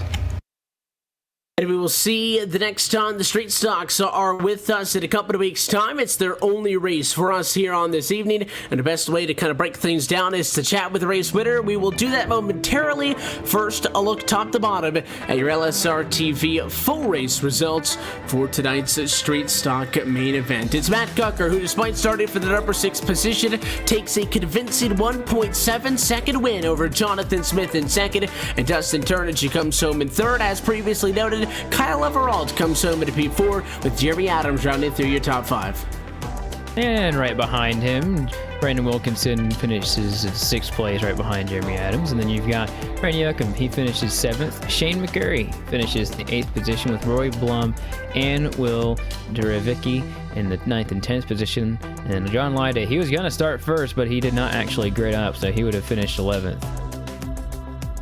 That's how they come home at the end of this one for the first time tonight. Interestingly enough, takes not typically this long to get a chat, but we will now with the driver of the number 60 Honda machine. Matt Cucker is your straight stock division winner tonight for the Myrtle Beach Speedway. As always, Matt, congratulations on the win. To be fair, in the grand scheme of things, it's been a little bit since we have an opportunity to chat with you. Last time we got a win in these cars was back on week 4, and that was the last opportunity we had the chat, so congratulations on this win. You had to start mid-pack in the middle of it all, but when it mattered the most, that 60 Honda machine looked well fast enough to get the job done. Yeah, I had to start back there because I won my last 2 previous races here. I won those 2, and starting 6th, I was a little bit worried I wasn't going to be able to get up there because Jeremy sent me to set right before because I had another one, and he was saying he was 2 tenths quicker than me, so I was like, all right, send that over here, and thank God he did, because that thing was a rocket ship. I just took it across out, and it was unbelievable fast. So can't thank him enough for sending that over before the race.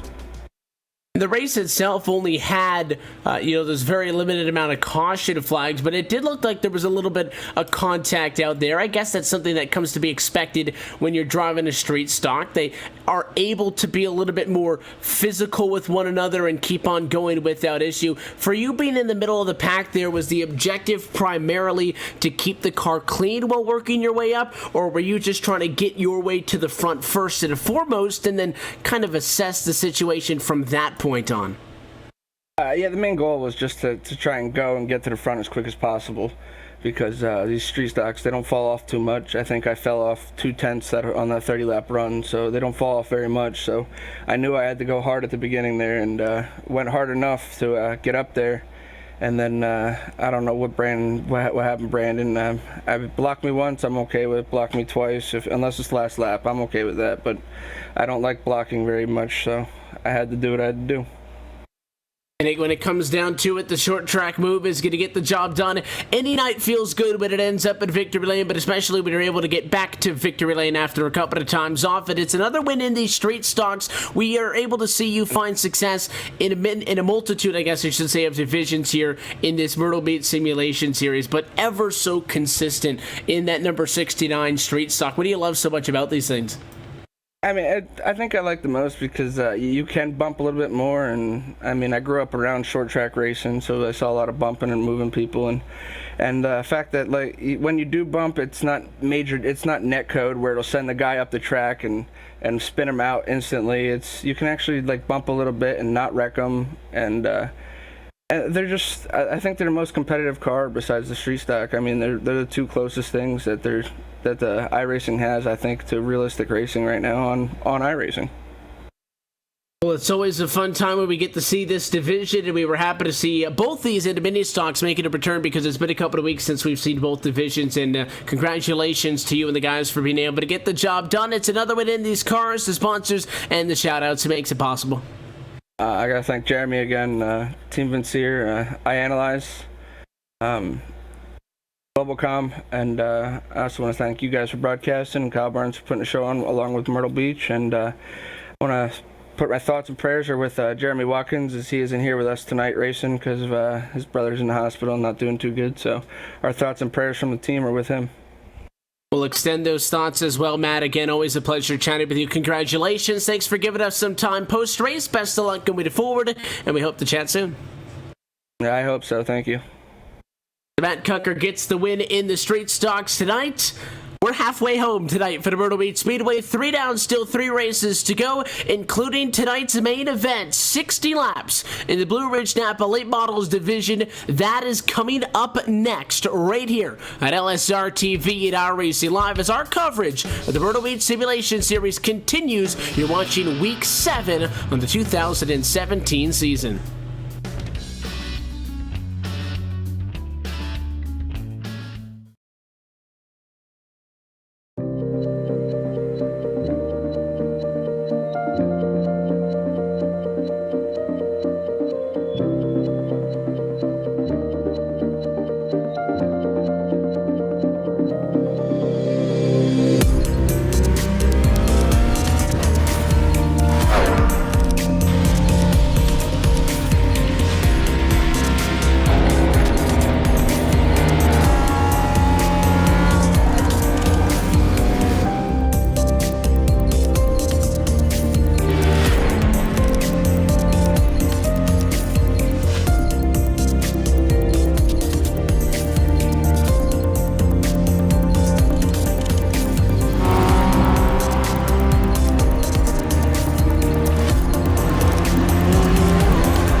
Welcome back to the Myrtle Beach Speedway as our coverage of the Myrtle Beach Simulation Series continues on LSRTV, your home for sim racing. Happy that you're sticking it out with us on this Wednesday evening as we are halfway through tonight's racing action. Having already seen a main event in the Super Trucks, the Mini Stocks, and the Street Stocks, which brings us to tonight's Blue Ridge Napa Late Models Division 60-lap feature, the longest feature on the evening. And we also get to this point in the night, Coop, 3 different races so far, 3 different winners. We've seen this once before this year, where we've seen every different race give us every different winner. Still a long way from that point, quite literally only halfway there. Don't want to get too far ahead of ourselves, but if there's any division that's wide open, it is these bad boys, because it is also going to be the largest field we see tonight. Yeah, we've got over 42 total competitors over the entire season that we've had so far, and you know, there's a pretty big split between 8th and 7th position, which is it's quite a lot of points. I mean, it's 122 to 70 points. So everyone below 8th place and below is pretty much is pretty much a long shot, even already this far in the season. So you're looking at the Jody Green, Ricky Harden, Tommy Ryan, Jeremy Adams, Wilkinson, Matt Cucker, and Christian Peterson. Those are the guys that you're really looking at. And as we get set to get this one underway again, it is still going to be, as noted, the longest race on the night. 60 laps is not long in a traditional sense. Tomorrow night, we're going to see racing much longer than 60 laps as we welcome back the Upset Racing League to our short track racing portfolio. And we're going to keep you entertained with short track racing every Wednesday and Thursday here on LSRTV and iRacing Live well into 2018. But 60 laps is long by this standard. It is kind of what you would see at the local short track on a Saturday night, which is the concept behind it. And it's right in that sweet spot, Chris, where you are going to have to take a much more serious look at the tire wear compared to those 25 and 30 lap shootouts, whilst also not having too much time to kind of sit around and fiddle fart before making a move. There is still that sense of urgency, and you are going to have to juggle those two, decide what's more important. And I think that goes with everything that has to do with this late model division, Evan, because you look at the point standings, they're super close. You look at the talent level, it's superb, and just everything that has to do with this Blue Ridge Napa Pro late model division is just super serious, and I think everybody can feel that when they grit up and get on the track to get these 42 laps underway. And they're going to head down trackside to get the race underway momentarily. Let's talk when we have the opportunity, Coop, about the championship standings in this title division for the Blue Ridge Napa Auto Parts late model division.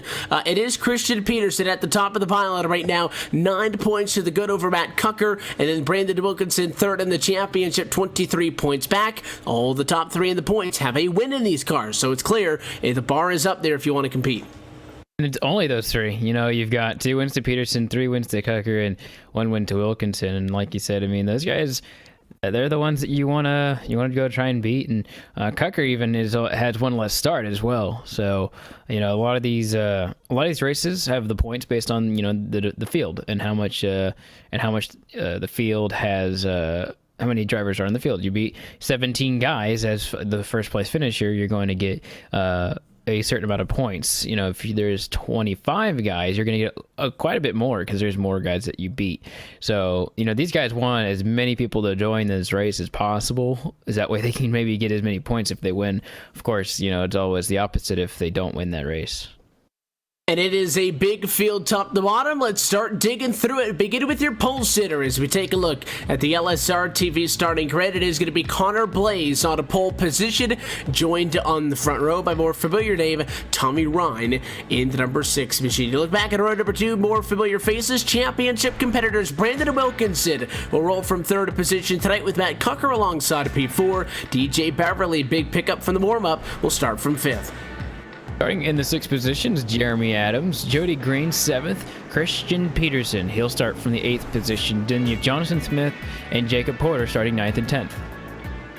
Paul Pepper is going to be starting in that 11th place position. The 40 of Richard Reagan Jr. going to be in 12th.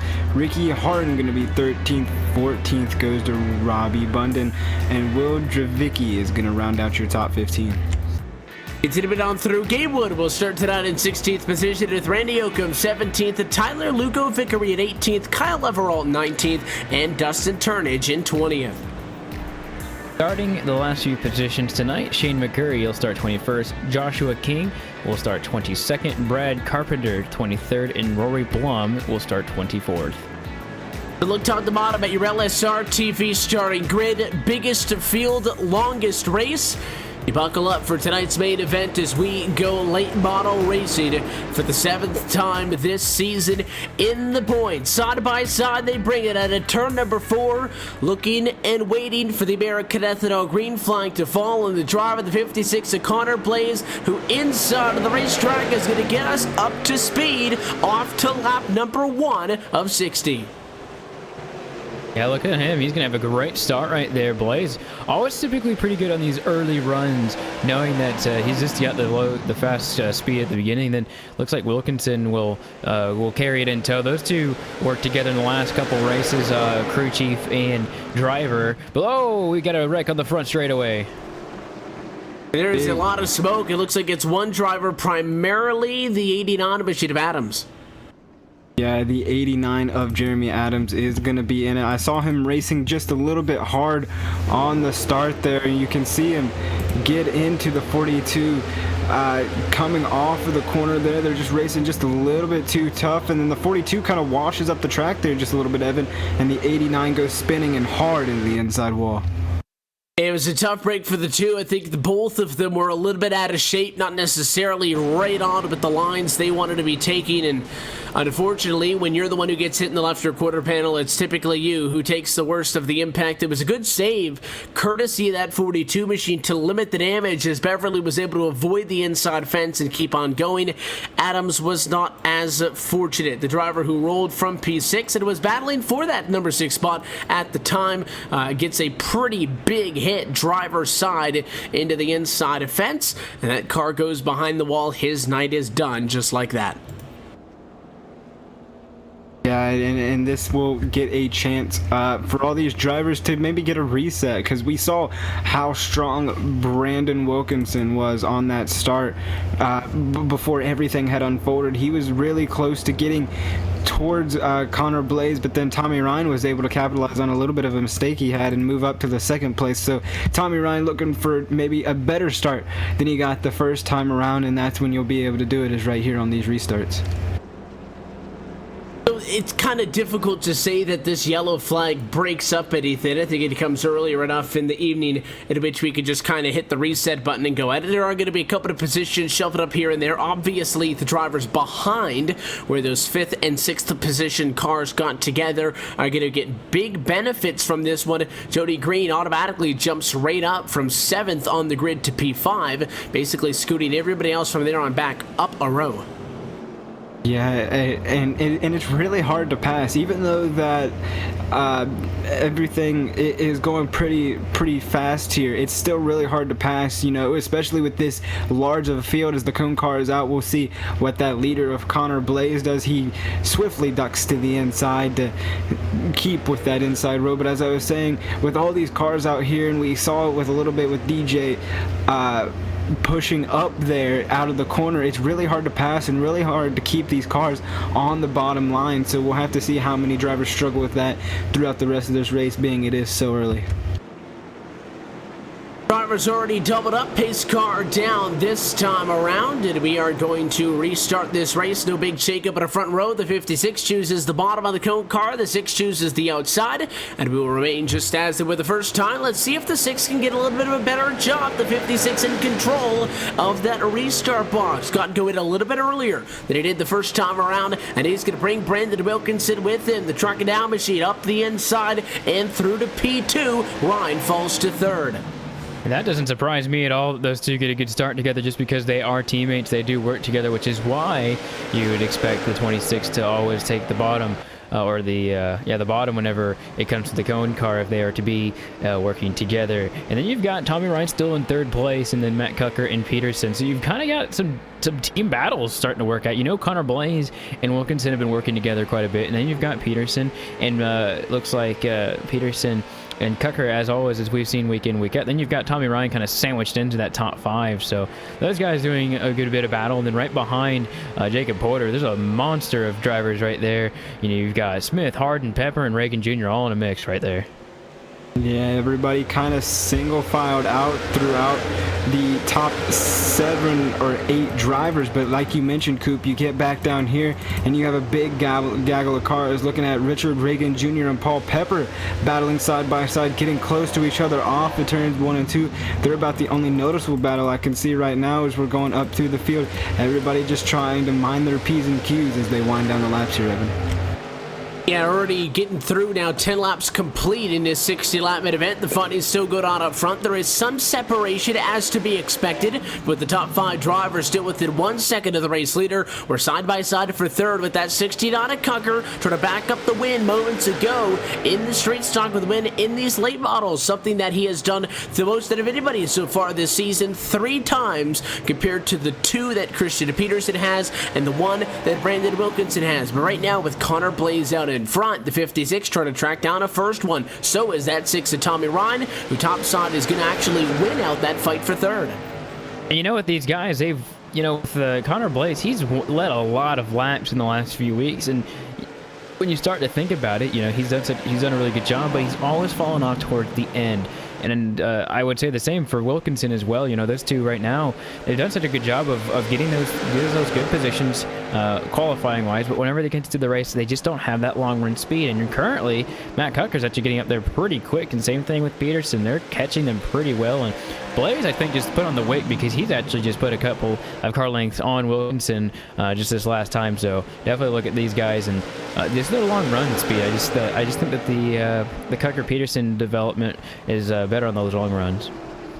And still looking at that 69 of Matt Cucker side by side with Tommy Ryan. Still, they've been side by side for the last few laps here, Evan, and nobody's wanting to give an inch. You see Matt Cucker struggling now, sliding up the track just a bit, almost made contact with that left quarter panel of Tommy Ryan. Now he's just going to surrender back in line just in front of Christian Peterson. We'll have to see how that develops here, see who will be the first to make a move and try to get up there, but everything settling out. Now you see Christian Peterson moving to the inside of the turns 3 and 4, trying to get that position on Matt Cucker. Not going to quite be there yet, but he will be there going into turns 1 and 2.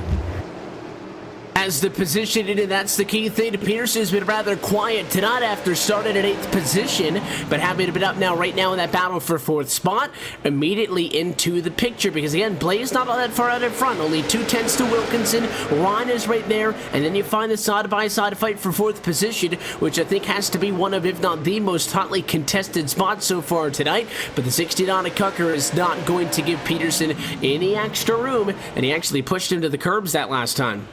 Yeah, despite them being teammates, Peterson used to go, and he knows that Cucker tried his best at getting that 6 car, and he didn't have it. He didn't have the hand, and Peterson's not going to just, you know, try and let his teammate try and pass him the entire time if he can't do it. So Peterson's trying to get his hand in there, and to be honest, it's really difficult for these guys to pass right now. I don't know in what particular reason, but the laps have been significantly cut for this race, and I think these drivers knew that, and knew that the short run speed was going to be pretty key. You know, they've only got 60 laps, and they're almost a third of the way there already, and that top line is just absolutely key, and really the passing just seems to be non-existent for these guys up here in this front 7 right now. And yeah, throw Jody Green into it as well, because he's there. And then the 15, that appears to be Ricky Harden, who's been doing really well tonight as well. You know, this top 7, top 8 right now, yeah, top 7's just kind of staled out. I think they don't really have any moves right now.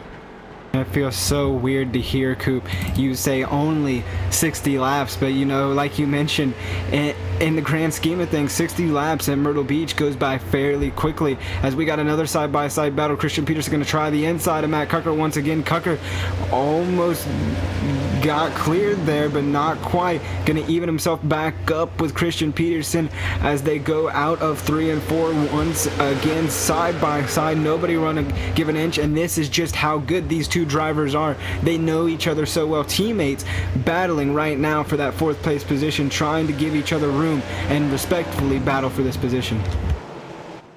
And it's been a good balance so far to this point, 23 laps in of that aggressive racing, to the point we've been talking about how you can kind of force guys into an uncomfortable position while still not just taking each other out. But we are not getting any further into this run with getting guys spread apart. Typically, the more laps you run under green, people get more spread apart, and the chances of a race going to green to the end go up and up because you're further away from people. The chance of something happening just tends to go down. Absolutely not the case here. You still have Ryan, Cucker, Peterson battling through 3, 4, 5 at a racetrack.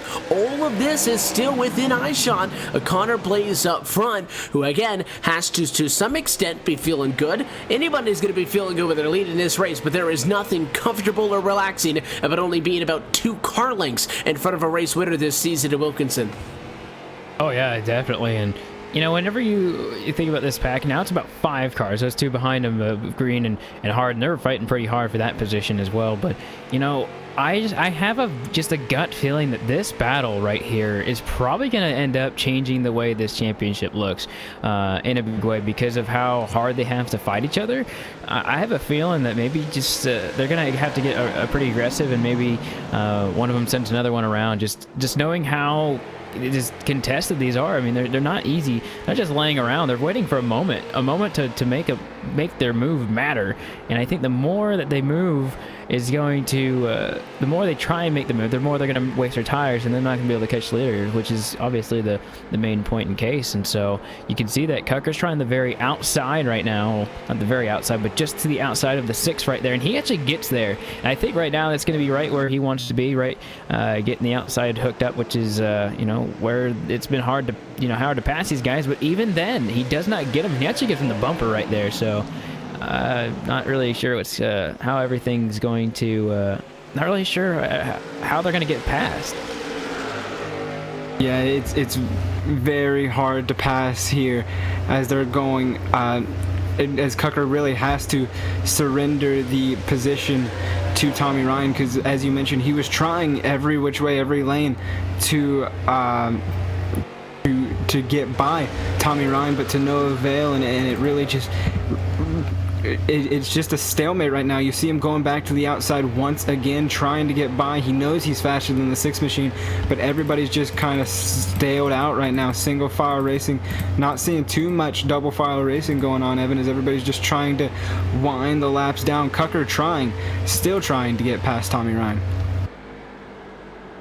And you can't give up. Again, you have to hope that the constant pressure may be forcing that 26 to get out of his comfortable rhythm a little bit, overdrive that car a tad, work away on the tires, and the point that we made right at the start of this 60-lap main event, maybe that helps you in the long run. But there is also a sense of urgency building up for the rest of these guys, because Blaze is starting to pull a bit on Wilkinson now. Is it the 26 slowing down a little bit, maybe some part in due to the pressure that's coming from behind, or was Blaze hanging back a little bit, conserving, and is now starting to push and trying to get a gap? Either way, you cannot afford to let that 56 get away from you. The longer this goes on, the sooner that they're going to have to get at it. Not going to matter, though. Caution flag is out, and it's an incident with DJ Beverly, and it looks like Robbie Bundon as well. Yeah, unfortunate caution, but maybe something of good for the drivers up front to get a reset button. We'll try to get a replay of what's going on, but yeah, that 87 of Robbie Bundon, heavy damage to the outside of that car, or back into that car.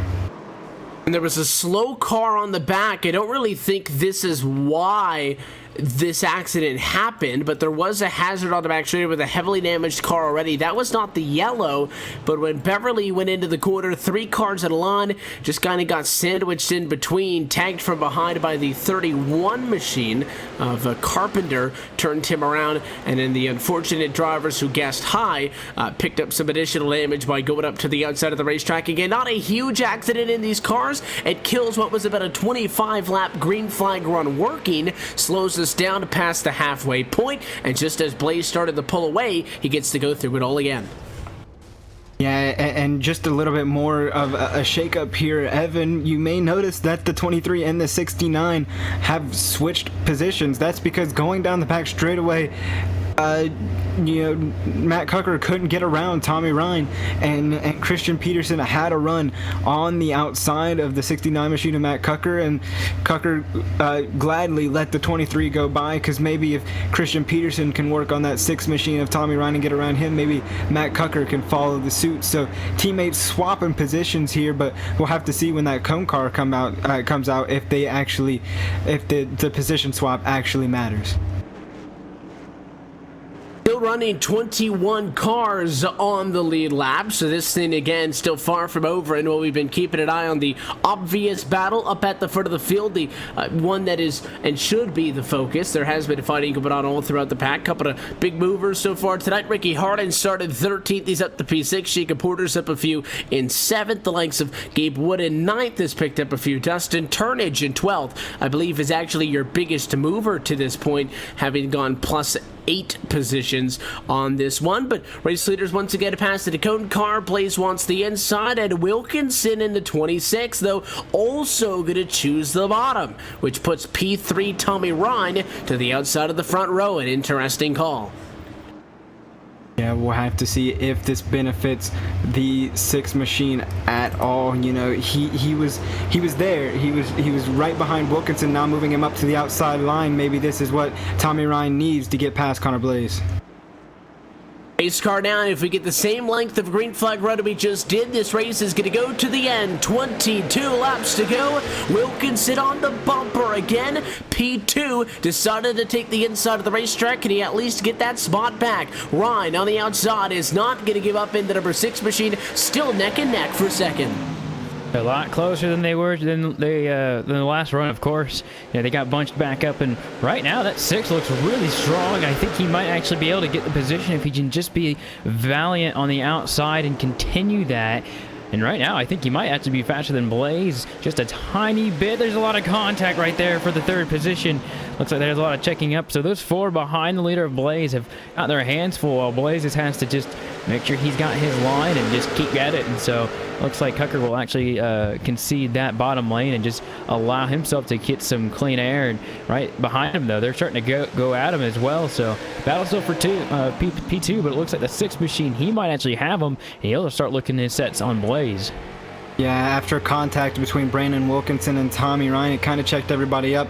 Now Tommy Ryan able to get by Wilkinson, and now there's a freight train on the outside line, as now Christian Peterson will clear the 26, and Matt Cucker looks to do the same, Evan. So Brandon Wilkinson on the receiving end of the freight train, as now there's a battle for the 2nd place position. Christian Peterson wasting no time to bump up to the outside line, try to make a move on Tommy Ryan, but Ryan still there, gonna clear the 23 machine and keep that 2nd place position.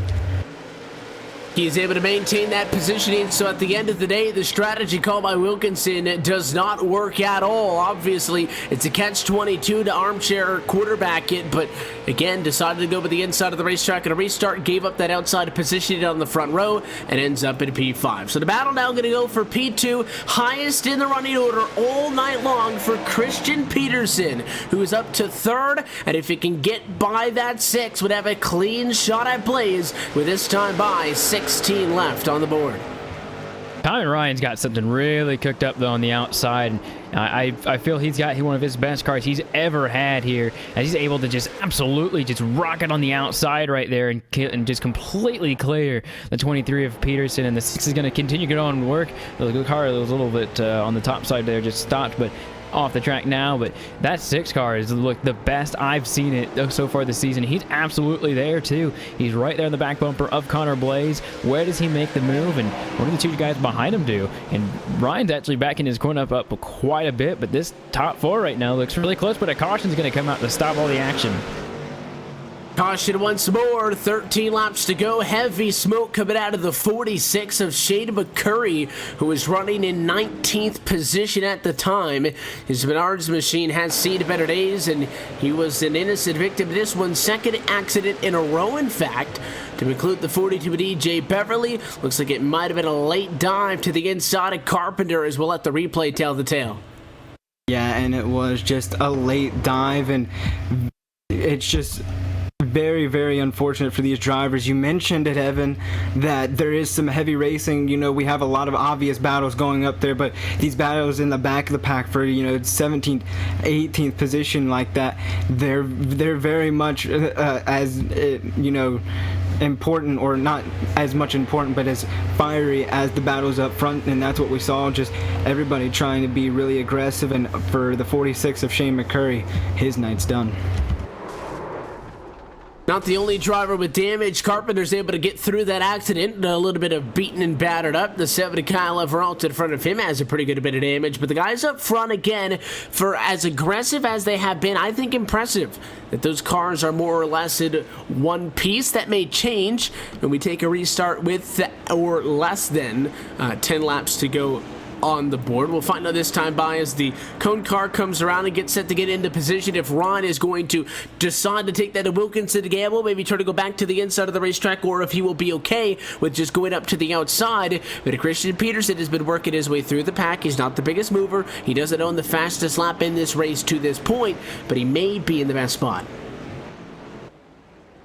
He may be in the best spot. That's the key word here. Is Ryan has basically been there. He's been able to hold these two cars off of, in Christian Peterson and Matt Cucker, and he's been able to get close to Connor Blaze. So I really got my eyes on that 6 of Tommy Ryan as we get ready to go back green here, Evan, seeing if he has anything for that 56 machine.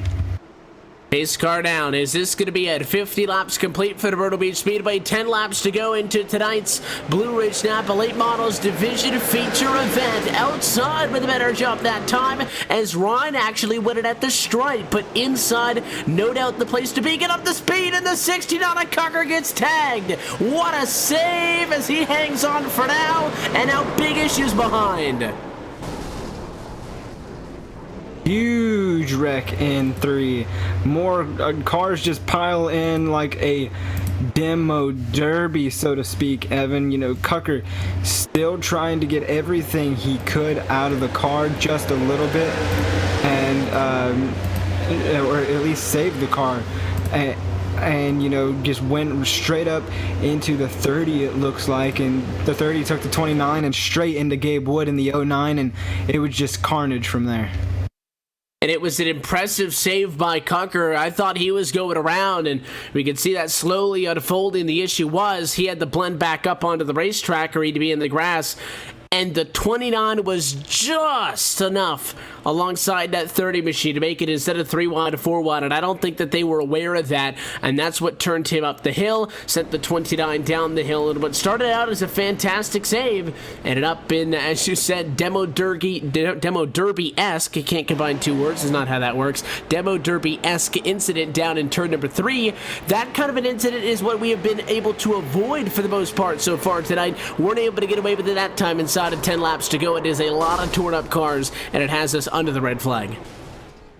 Yeah, English can be hard sometimes, Evan. I'm just joking with you. But yeah, we're under the red flag here in turn 2, and with it under 10 laps to go, like you mentioned. So this is where you start getting into the head of the drivers.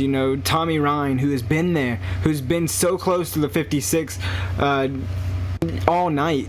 This is where the drivers start getting in their own heads, and this is where mistakes are more prominent, because you're getting within that crunch time of you got to make your move and you've got to make it now, and all the drivers have that on their mind. They just have to deal with the pressure in different ways. And it looks like the pace car is going to have an opportunity to roll once more, and they're going to be able to get this thing back and away. Obviously, the red flag coming out to allow these, I think particularly the race officials, to kind of re-rack everybody at the moment of caution to find out who's been running where, and obviously take into account that the drivers who were involved in the accident do have to at some point get cycled to the back. You can't have a benefit of maintaining your track position after being involved in an accident, and then of course somebody's going to have to be given the penalty for causing all of that, and that is what race control is running through at the moment. Again, you don't often see red flags to the iRacing service. One of the benefits we have of running these manual cautions, it also means that we don't have to throw away 4 or 5 laps of delaying the yellow to try to get this one back and away, because we're not losing any laps at the moment, and should give us an opportunity to restart with well more than and 5 laps to go, which gives these guys plenty of time to still fight for it. And with Blaze trying to hang on, with Ryan, Peterson, Wilkinson, and Hart in the top 5, this one's still very much far from over. Yeah, and just the talent level that you've mentioned off in that top 5 is stellar. You know, Blaze done a great job of holding everybody off the entire race, Evan. Then Tommy Ryan, been there. He can get there. We know that as the cars start to roll off, we'll have the cone car and 1 to go this time by, Evan. So you start to see all these drivers come up to the front. The cream really rises to the top, and that's what we're seeing right here. And everybody is beginning to roll now. Biggest mover out of those guys up front, I just noted, the top 5 is Harlan in P5, who started 13th and again moved up to 5th. He still sits as the second biggest mover behind the driver who started in 22nd. Joshua King is your biggest mover up to a race high P7. That means that he has passed 15 cars so far to this point. We're going to be going green this time by. The pace car getting set to drop down to the safety pit road. Is this going to be it? 6 laps to go for the Myrtle Beach Speedway to decide the Blue Ridge Napa Late Models Division winner for Week 7 of the Myrtle Beach Simulation Series. Here comes the 56 of Connor Blaze. He's led all night long. Can he hang on once more? Yeah, he's got himself a really good jump on the inside line right there in front of Ryan, and Ryan almost has no choice but to keep on the outside. He's got a good run right there. He's absolutely got himself a great run, but right now he doesn't have the preferred line, which might be that bottom line. He's still going to be on his outside. Blaze really pushes up, though, and he actually maybe have moved him outside into the wall, but right now it's a 4-horse race for this lead. Yeah, everybody trying. You see a shot from Christian Peterson to Brandon Wilkinson on that 26 machine. Everybody trying all they can. And how about the 10 of Jonathan Smith, I should say, starting 9th, coming all the way up now, sitting in the 5th place position on the outside of Christian Peterson as they're battling side by side for second. A shot to the back of Connor Blaze. Now Brandon Wilkinson on the inside of the 56. Connor Blaze under fire by all these drivers. In a spot like this to be able to fight for the win after the botch strategy call a couple of laps ago to decide to take the inside of the racetrack that dropped him at that time from 2nd back to 5th position. 2 laps to go next time by, and they might end up fighting for 2nd instead of 1st. Yeah, I don't think they've got enough time to get up to him, and they're still fighting side by side. If they were single file, they might have something, but I just really don't think that they're going to have it right here. So, you know, 2 laps to go here at the stripe. You know, they got the cross flags. I just have a feeling that these 2 guys behind Blaze are just not going to be able to settle what they've got between them between now and the end of this race, as they'll have 1 lap to go at the stripe. There's less than a mile left to go tonight, and again, the 6 machine might not even be able to drive it in and try to do something aggressive at a 56 because they're still too wide. Peterson wants them to get out of the way, and it ended up 3 wide for P2. Tommy Ryan is clear, so here we go to turn number 3. He'll go to the outside of the racetrack. Connor Blaze, your pole sitter, going to crowd him at a 4, and that's going to be all she wrote. 3 wide behind, but Connor Blaze, first time late model winner. Huge contact between Brandon Wilkinson and Christian Peterson coming across the line. They're hard racing as Tommy Ryan made contact with Connor Blaze and sent him all the way back to 4th place position there, Evan. So heartbreak for Tommy Ryan once again, as Christian Peterson and Brandon Wilkinson were basically doing everything but wrecking each other coming across the start-finish line. And we knew that Blaze was going to make sure that nobody was able to get up alongside him. And when you're on the outside of the racetrack, you're kind of vulnerable, Coop, to something like that, where I think that was really the only place the 6 could have gone unless he wanted to go for the bump and run. And Ryan has been fairly confident using that outside line of the racetrack to be able to get that good run off of the quarter. And I think it was a nice move by the 56, in all honesty, to step it up that extra lane, force that 6 machine to check up, and don't even make it close. I don't even know if the 6 really get out of the gas because he got in his way, but more or less too, he could save the car in general. And if he had only known that the 56 had overdrove that much, I have a good feeling that if he would have figured that out, he might have been able to cross him over and probably would have won the race, but just was like inches from doing that. So really unfortunate that, you know, the guys behind him kind of got in that little accident, but, you know, 3 wide for 2nd at the line was pretty cool to see. But Blaze, like you said, it was a good move. You know, he was up front, blocking and did whatever he had to do to win a race, and so he'll be added on to our list of now 4 drivers who have won in this series. And we'll have an opportunity to get some post-race reaction from him in a minute. First, to look top to bottom at your full race results tonight, presented by Napa of Blue Ridge. Coverage of this Myrtle Beach Simulation Series is brought to you by Napa of Blue Ridge, Virginia. Napa is your trusted source for automotive parts, accessories, and know-how for your car, truck, or SUV. You can shop online for original OEM and replacement parts today at www.napaonline.com. Connor Blaze sweeps the night, starts from pole position. He controls it all the way through to take home the checkered flag by 0.3 of a second for Brendan Wilkinson, who comes home at a side-by-side finish with Christopher Peterson to get home that number 2 spot. Peterson ends up third, and Tommy Ryan, who was challenging for the race lead, falls to 4th by the time it's all said and done. Jonathan Smith just behind all that excitement to round out the top 5. Finishing 6th is Jacob Porter. Then Joshua King rallies from 22nd to get all the way up to 7th position. Matt Cucker finishes 8th after having an ear weld penalty for the accident on the backstretch. Paul Pepper finished 9th. Ricky Harden finishes in the... Red Carpenter finishes 10th, I think. Yeah. Red Carpenter 10th. Ricky Harden going to finish in that 11th place position. Dustin Turnage in the 1 goes from 20th to 12th. Richard Reagan Jr. finishes 13th and the last car on the lead lap, while Robbie Bunden's in 14th, and that 7 of Kyle Everold is 15th. Continuing down to the running order, and these drivers were laps down by the 10 of it all. 16th position for Tyler Lugo Vickery. You got Will Drefke in the number 17th position. Gabe Wood comes up at 18th spot. Rory Plum at 19th, and DJ Beverly in 20th. 21st, Shane McCurry. Then you've got Randy Yoakum finished 22nd. Jody Green finished in the 23rd position. And Jeremy Adams, he'll finish 24th and will have a really bad points day going into the next race. And that's a look top to bottom at your LSRTV full race results. Let's get post-race reaction with the driver who won this Sid. Connor Blaze is your late model series winner tonight for the Myrtle Beach Speedway. And we're trackside with the driver of the number 56 machine. Connor, congratulations first off on that win. You guys started on pole, and I know that makes things a lot easier than having to deal with all of the excitement behind. But tonight there was a lot of that, and I think the furthest you got out in front of somebody was getting close to 6-7 of a second, and then the yellow came out. You really didn't have an opportunity to get that much more clear of anybody tonight. So how much of this evening was spent looking behind you? Yeah, most of it was just trying to back up the pace enough to save tires for the end of the race, set up for that long run there.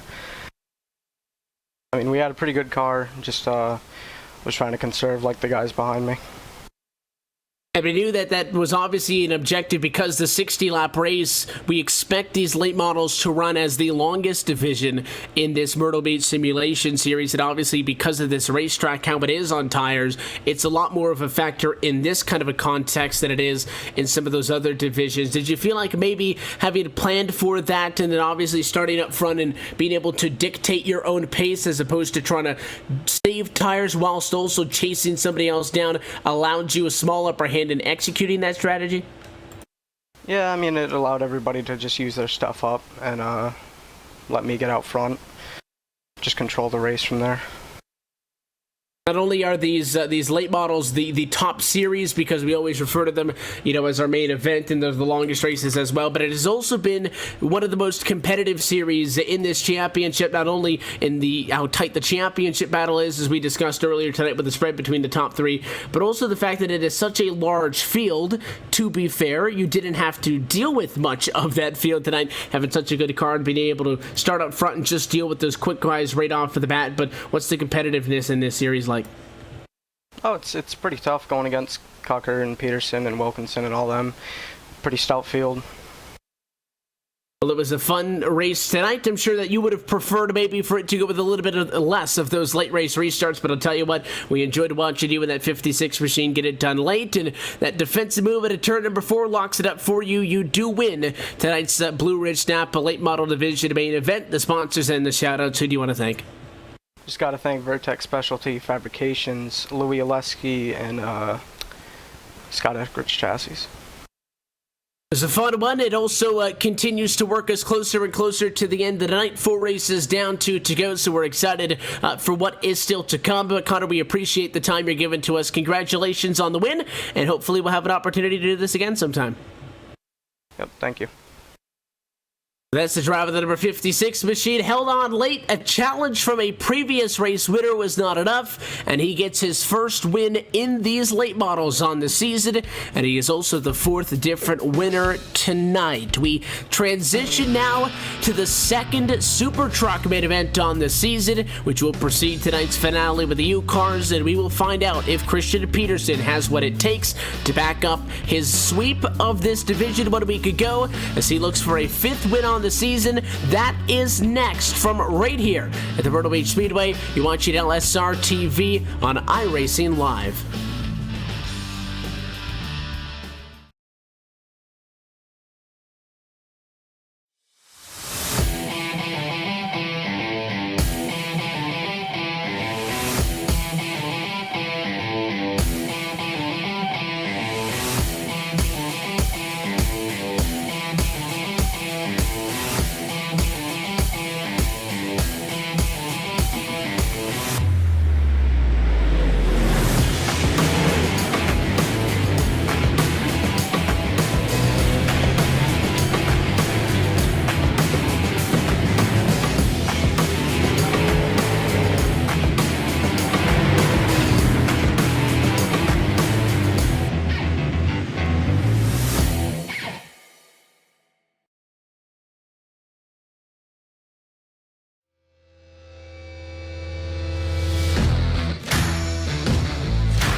Back once more at the Myrtle Beach Speedway. Track has been cleared off, and some familiar faces head back to the racetrack as we welcome you back into our continuing coverage of this Myrtle Beach Simulation Series on LSRTV and iRacing Live. Race number 5 on the evening is upon us, and we are going to, in theory, kind of wrap things up just as we did a week ago, where we saw 2 Super Trucks division features, both of which were won by Christian Peterson. He would go on to take 3 of the wins on the night, the first time he has won a majority of the races on an evening since week number 1 of this championship. So the truck's getting a lot of love in recent weeks with a doubleheader here once more. Christian Peterson, if you weren't with us when everything got kicked off at about 9 o'clock p.m. Eastern Time, opened up the evening with a trip to Victory Lane. He is looking to double up on the Super Trucks. That would continue a streak coup of him being able to win these doubleheader main events, but it would also break the current streak we're working of individual race winners, because Peterson in the trucks, Ryan in the mini stocks, Cocker in the street stocks, and most recently now Blaze in the late models means that we have not yet seen a repeat winner tonight. Yeah, and I bet you that it's going to be pretty hard to beat Peterson. I don't want to, of course, say that he's going to win already because the race hasn't happened, but man, Peterson's absolutely just been on a roll in these trucks. I mean, I think that's his 3rd or 4th win in a row in these trucks. I'd have to really look back at it, but he's the last person to win that wasn't him in these trucks was James Grahula in week 3. So just got to believe that he's in a role in general, but also in a role in these trucks too. And obviously, the way that it works every single time we have a double main event is the starting grid for the second one is going to be inverted, which means that Peterson's going to be a little bit down that scoring pylon curse when we take a look top to bottom, but that has not held him back in the past, and in theory should not be a huge factor tonight. It's going to slow him down, no doubt, but I think that the pace in this race as far as how many laps are going to be under green, how many laps are going to be under yellow is going to be more of a factor. And that is the big thing, Evan, is how many laps we do stay under green, because we saw him get there at the very last possible second in the last race. So he probably doesn't want to wait till that long. He probably wants a little bit more assurance in winning this race. So it's race by race here. The track stays the same, but the races are never the same. Let's take a look at that starting grid for tonight's second to last race, and it is the final of our 2 Super Truck main events on the evening. So a top 8 invert is going to put Chuck Johnson on a pole position in the BK Chevrolet, and he will be joined on the front row by, looks like, the 09 machine of Gabe Wood. That'll put Paul Pepper to the inside row number 2 and 3rd. Outside of that row in 4th is going to end up being the 42 of Beverly, and Tommy Ryan's going to be 5th. And starting in the 6th position, DJ Beverly. Ricky Harden Jr. will start 7th. Then in the 8th position will be Christian Peterson. Kevin Scott 10th or 9th. Then Matthew Tucker will start 10th. And Brad Carpenter will start 11th. That's how they rack them and stack them. We had a great preview of this earlier on tonight. There is some small differences when we transition from daytime conditions to nighttime conditions. The drivers do tell us about that right now. It is 75 degrees outside, and it is also 75 degrees trackside. So if anything, to make it easy, a little bit more bite in these trucks.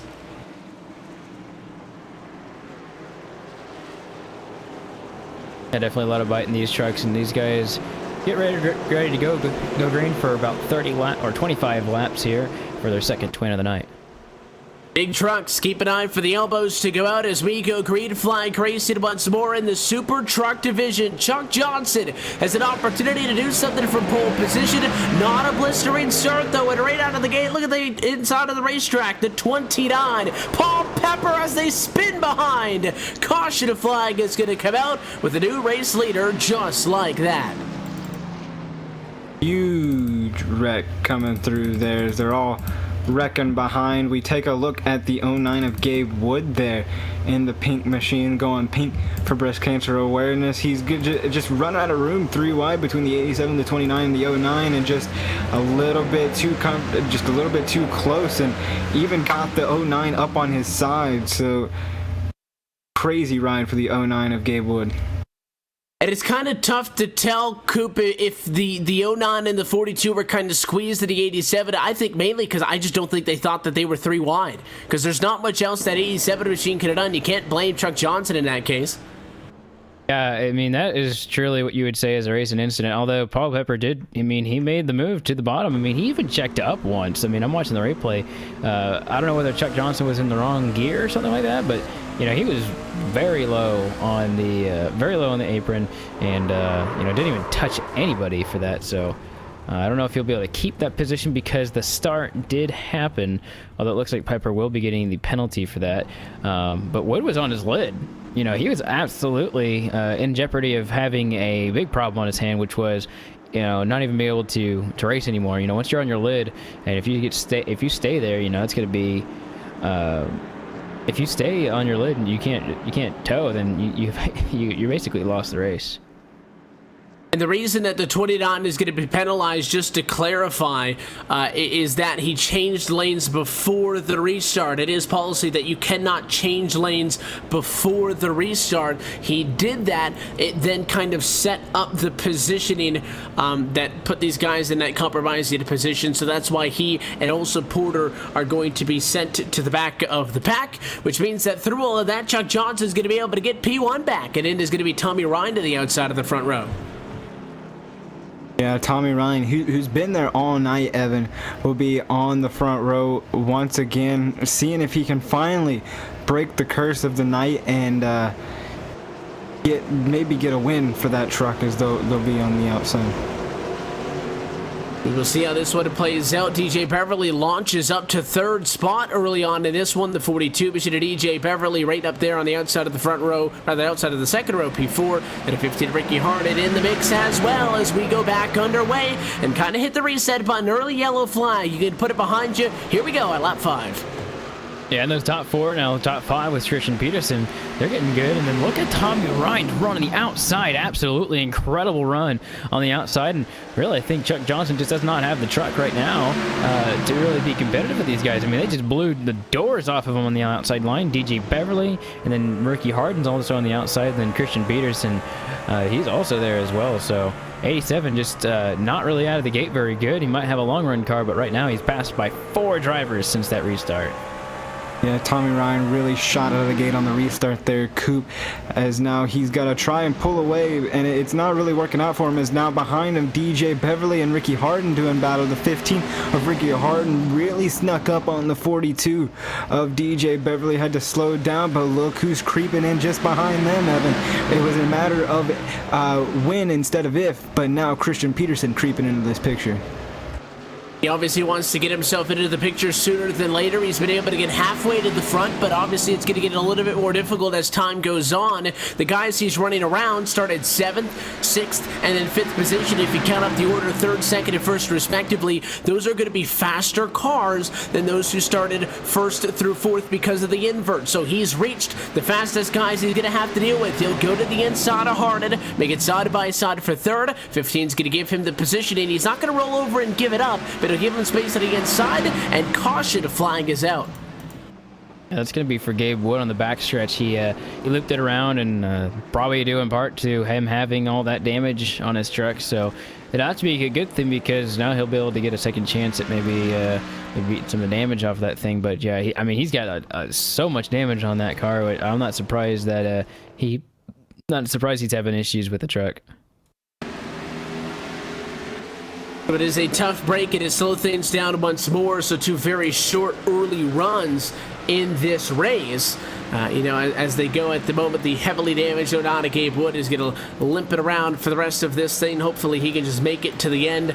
And Tommy Ryan now has an opportunity to restart out in front again. He was clear, though, of all the excitement. We were just getting ready to see Peterson go after Harden. And if they take the lanes that we would expect them to be inside and then out alternating like it would be if you didn't have a choice, the difference between that yellow coming out when it did and maybe a lap later is going to be the difference between the inside versus the outside of the front row. So we'll see if anything comes from that. Peterson's definitely there, though. These yellows hurt him, though. I think that the 6 really doesn't want to see him either, to be honest, because he doesn't want to have to go through this restart procedure. But that's 3-4 laps now gone that Peterson can't use to get up front. Now, P4 is within striking distance, but it's only going to make it a little bit more difficult. Yeah, what we're talking about... Oh, I'm sorry. Go, Chris.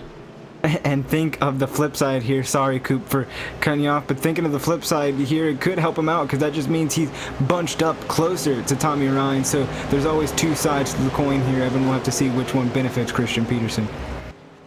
Pace car's off and away, basically right at the cross flags point, with 12 laps complete as of this time by, and still 13 laps to go, and it is a fantastic jump for the inside. Ryan gets off to turn number 1, and it's going to be Ricky Harden, almost a shoo-in for P2 as the lane opens up on the bottom.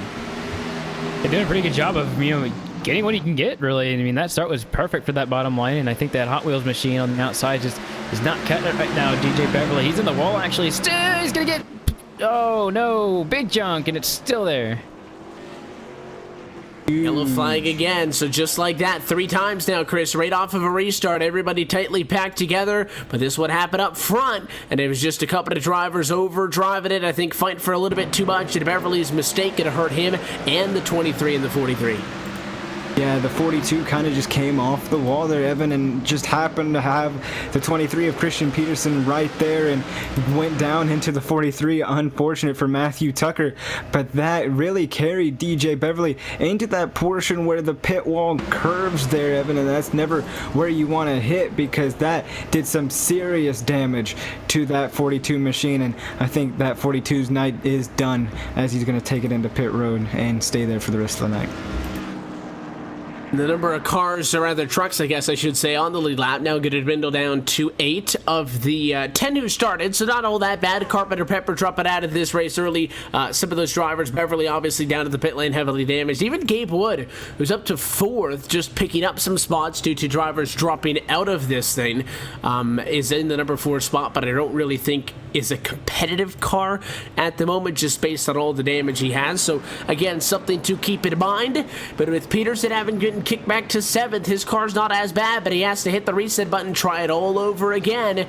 This one may come down to a battle between Ryan and Harden, who doesn't matter if it's the trucks, doesn't matter if it's any other division, they are always neck and neck with each other, and may have an opportunity to fight this one out amongst the two of them. 9 laps to go in the Super Trucks, and in turn number 4, looking for the green. And look at the outside lane, it gets a good jump on. And also, Tommy Ryan absolutely just blistering out. And look at Gabe Wood, he's in 3rd place. His car looks absolutely, well, terrible right there in 3rd place. And he got himself a good jump on Chuck Johnson, who's still in 4th place. And that pink machine's hard to miss. He's still in 3rd, and then you're looking for that top spot, Ryan and Harden. They're actually not that far away from each other, and to be quite fair, Harden's got himself a really good truck right now, and it's going to be, I think, those two for the finish. They've got a little bit more than 5 laps to go, and Ryan just made a slight mistake out of 2 right there, so they're really, really close here in turns number 3 and 4. Yeah, really closed the gap there. Coop Harden all over the back bumper of the 6 of Tommy Ryan, looking to size him up, maybe make a move, but laps are really, really winding down here. Even not that much time left to go. Christian Peterson, however, really, really far away from this battle. It's going to be almost impossible for him to make up that amount of time as we look towards 6 laps to go. The 6 machine out in front, the 15 trailing in second. Peterson is trying to march to the field, trying to get around Gabe Wood. Again, that 09 machine's about 5 feet shorter than how it started this race. And to be fair, he's putting up a good fight on the outside of the racetrack. Not much of a defensive maneuver there, though, and Peterson's going to be able to get by to 3rd. So can he make up what is a 1.6 second gap between Ron and Harden? I wouldn't think so, with 4 to go as of the next time by. Just not enough time in this sprint, and that may not even be enough time for Harden to try to get up to the 6. That Northern Tool and Equipment Chevrolet is quick out in front.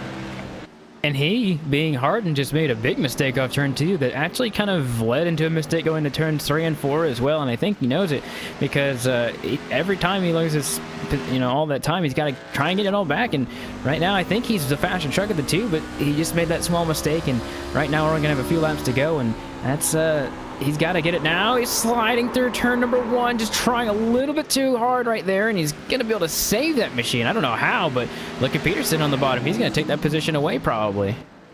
Door wide open for the 23 of Christian Peterson, but pretty much seals the deal for the 6 of Tommy Ryan with popsicle sticks in the air and side by side battling for second. Tommy Ryan smooth sailing for the rest of this one, Evan, as we're closing in on 1 lap to go.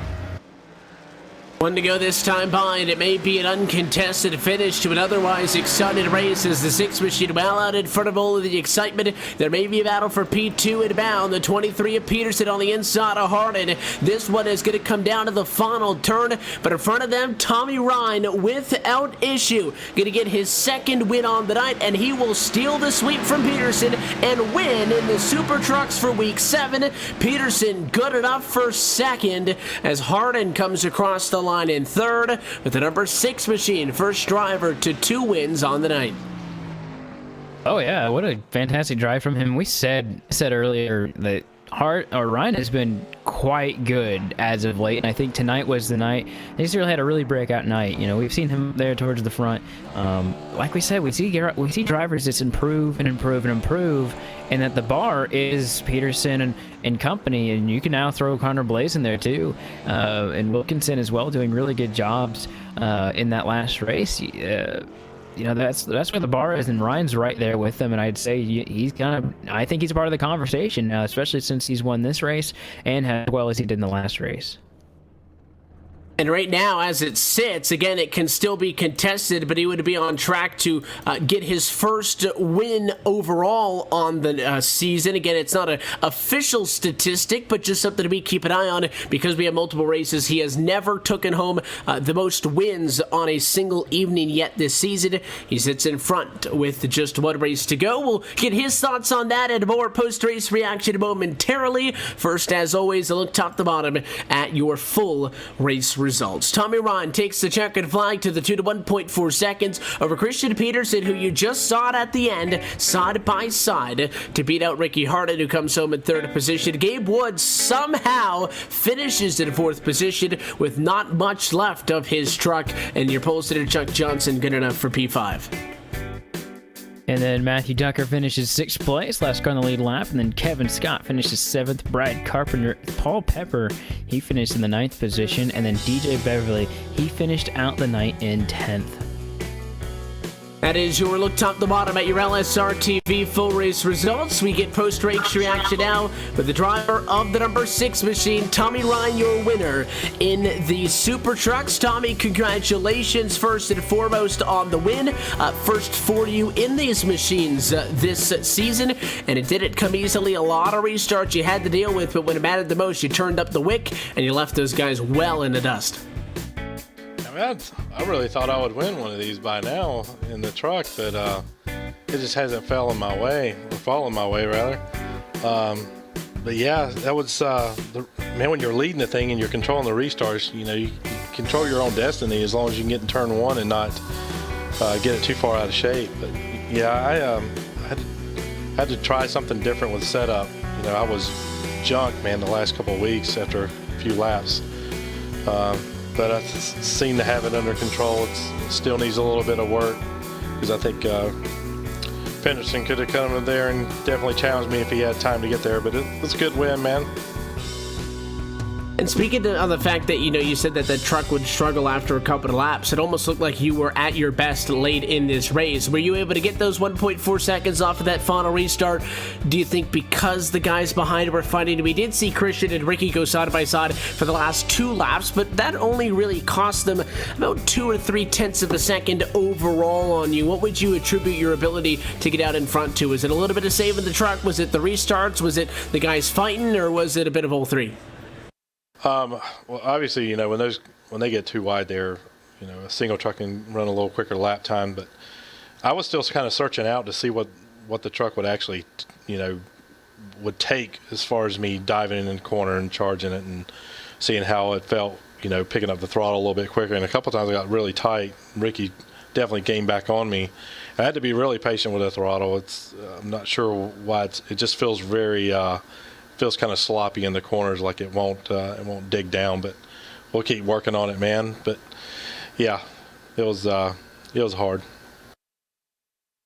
It is also your second win overall on the night, and I don't want to jinx it or anything. If it happens, I'll take responsibility in some part. But one thing that we've also been kind of keeping an eye on over the season, just for fun, is to see, who can get a win on the week. Whoever takes home the most checkered flags in a given week. And you guys have yet to been able to do so, besides the fact that you guys have found victory lane many a time. Right now, you have the most wins out of anybody tonight with 2. That would have to survive the U cars. But regardless of what goes down in that one with those other drivers, it's a toss-up event, so I think that your chances look pretty good. But at least at the moment, through 5 races, you've taken more checkered flags than anybody else tonight. So on top of that, and winning this truck race, I know that's got to feel good. Oh yeah, man, it gives you confidence going in the next one. So you're going in there to have fun, and you don't have a whole lot of pressure on you to try to to get a win tonight. So I've got 2 under my belt already, so it's a good feeling. So I'm going to go in there and have fun and hang it out, and if I finish 5th, and so be it, but I'm definitely going to try to go for it. We will look forward to that. We'll let you get set for that one as well. Tommy, congratulations once more. Anybody else you want to say hi to? Nah, man, just Northern Tool and Kyle for putting this thing on, and my teammates and LSRTV. Well, they have always looked good on your truck, and you were able to park that truck at victory lane in this one, so congratulations once more. We appreciate the time. Good luck going forward. We'll see if you guys can close out the night on a high note. 10-4, man. Thank you. Tommy Rod gets the truck win tonight. That means that there is only one race left to go, and it is the U-Cars division. Once again, just as we did earlier tonight with the trucks, just as we were able to do with the late models, and just as we are able to do with the U-Cars, this is our third division tonight that we are going to see back-to-back, if you look back to 1 week ago, and this race has never let us down. Jody Green, Austin Coop, Gabe Wood are the race winners who have won this, as well as James Krahula, so no repeat winners so far to this point on the season. We will find out if we get a fourth different winner in just as many races, or if maybe one of those names can overcome what is sure to be a rather large field into tonight's final 25-lap main event. So we'll take one more opportunity to step aside, and when we come back to the Myrtle Beach Speedway, we close out week number 7 of the Myrtle Beach Simulation Series presented by the Championship Esports Association. Stick with us on LSRTV, your home for sim racing.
And the track gets cleared once more as we get set for the final race on week 7 of this Myrtle Beach Simulation Series. We're happy that you're hanging out with us at LSRTV and iRacing Live. Evan Pasoko and Chris Murdoch left topside with you as Austin Coop heads back down trackside once more to compete in tonight's finale. The U-Cars division returns once more to close out the night. My, I think, personal favorite of everything that we can have. Yes, it's fun to see the late models, Chris, go at it for 60-some-odd laps. The mini stocks are up there. The trucks, I think, are so fun to watch on a racetrack like this. But nothing is just plain as fun as these cars are when you take context away from everything. And it's going to be an exciting race as these guys get set to go at it for 25 laps. This championship, by the way, is tied into tonight with Gabe Wood and Tommy Ryan. So that's something else we should note on top of the just excitement of the individual event itself. It really is exciting. I have so much fun calling all these races, and it really shows because I think we have just about as good as time as these drivers do driving it up here, just calling the action, because it does get interesting. And one of the more interesting things about this race is that they start 3 wide, Evan. That's about as crazy as you can get, especially with taking Pontiac Solstices on an oval track. It is an unconventional concept, but it has been a lot of fun.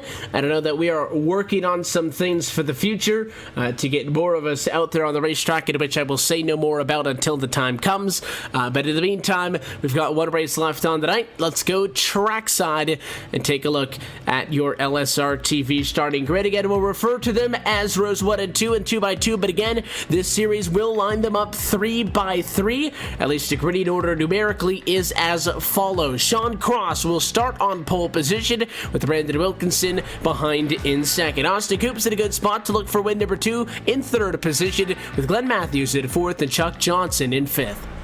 Tommy Ryan, we just saw him pick up the win in the Super Truck Series. Evan, he'll be starting 6th, 7th, Jeff Grayson, Ricky Harden 8th, 9th goes to Tyler Lugo, Victory Roy Blum goes 10th, 11th to Gabe Wood, and rounding out your 12-car field, Connor Blaze. It's how they line up top to bottom. Connor Blaze winner a little bit ago in the late model division, presented by Blue Ridge Napa.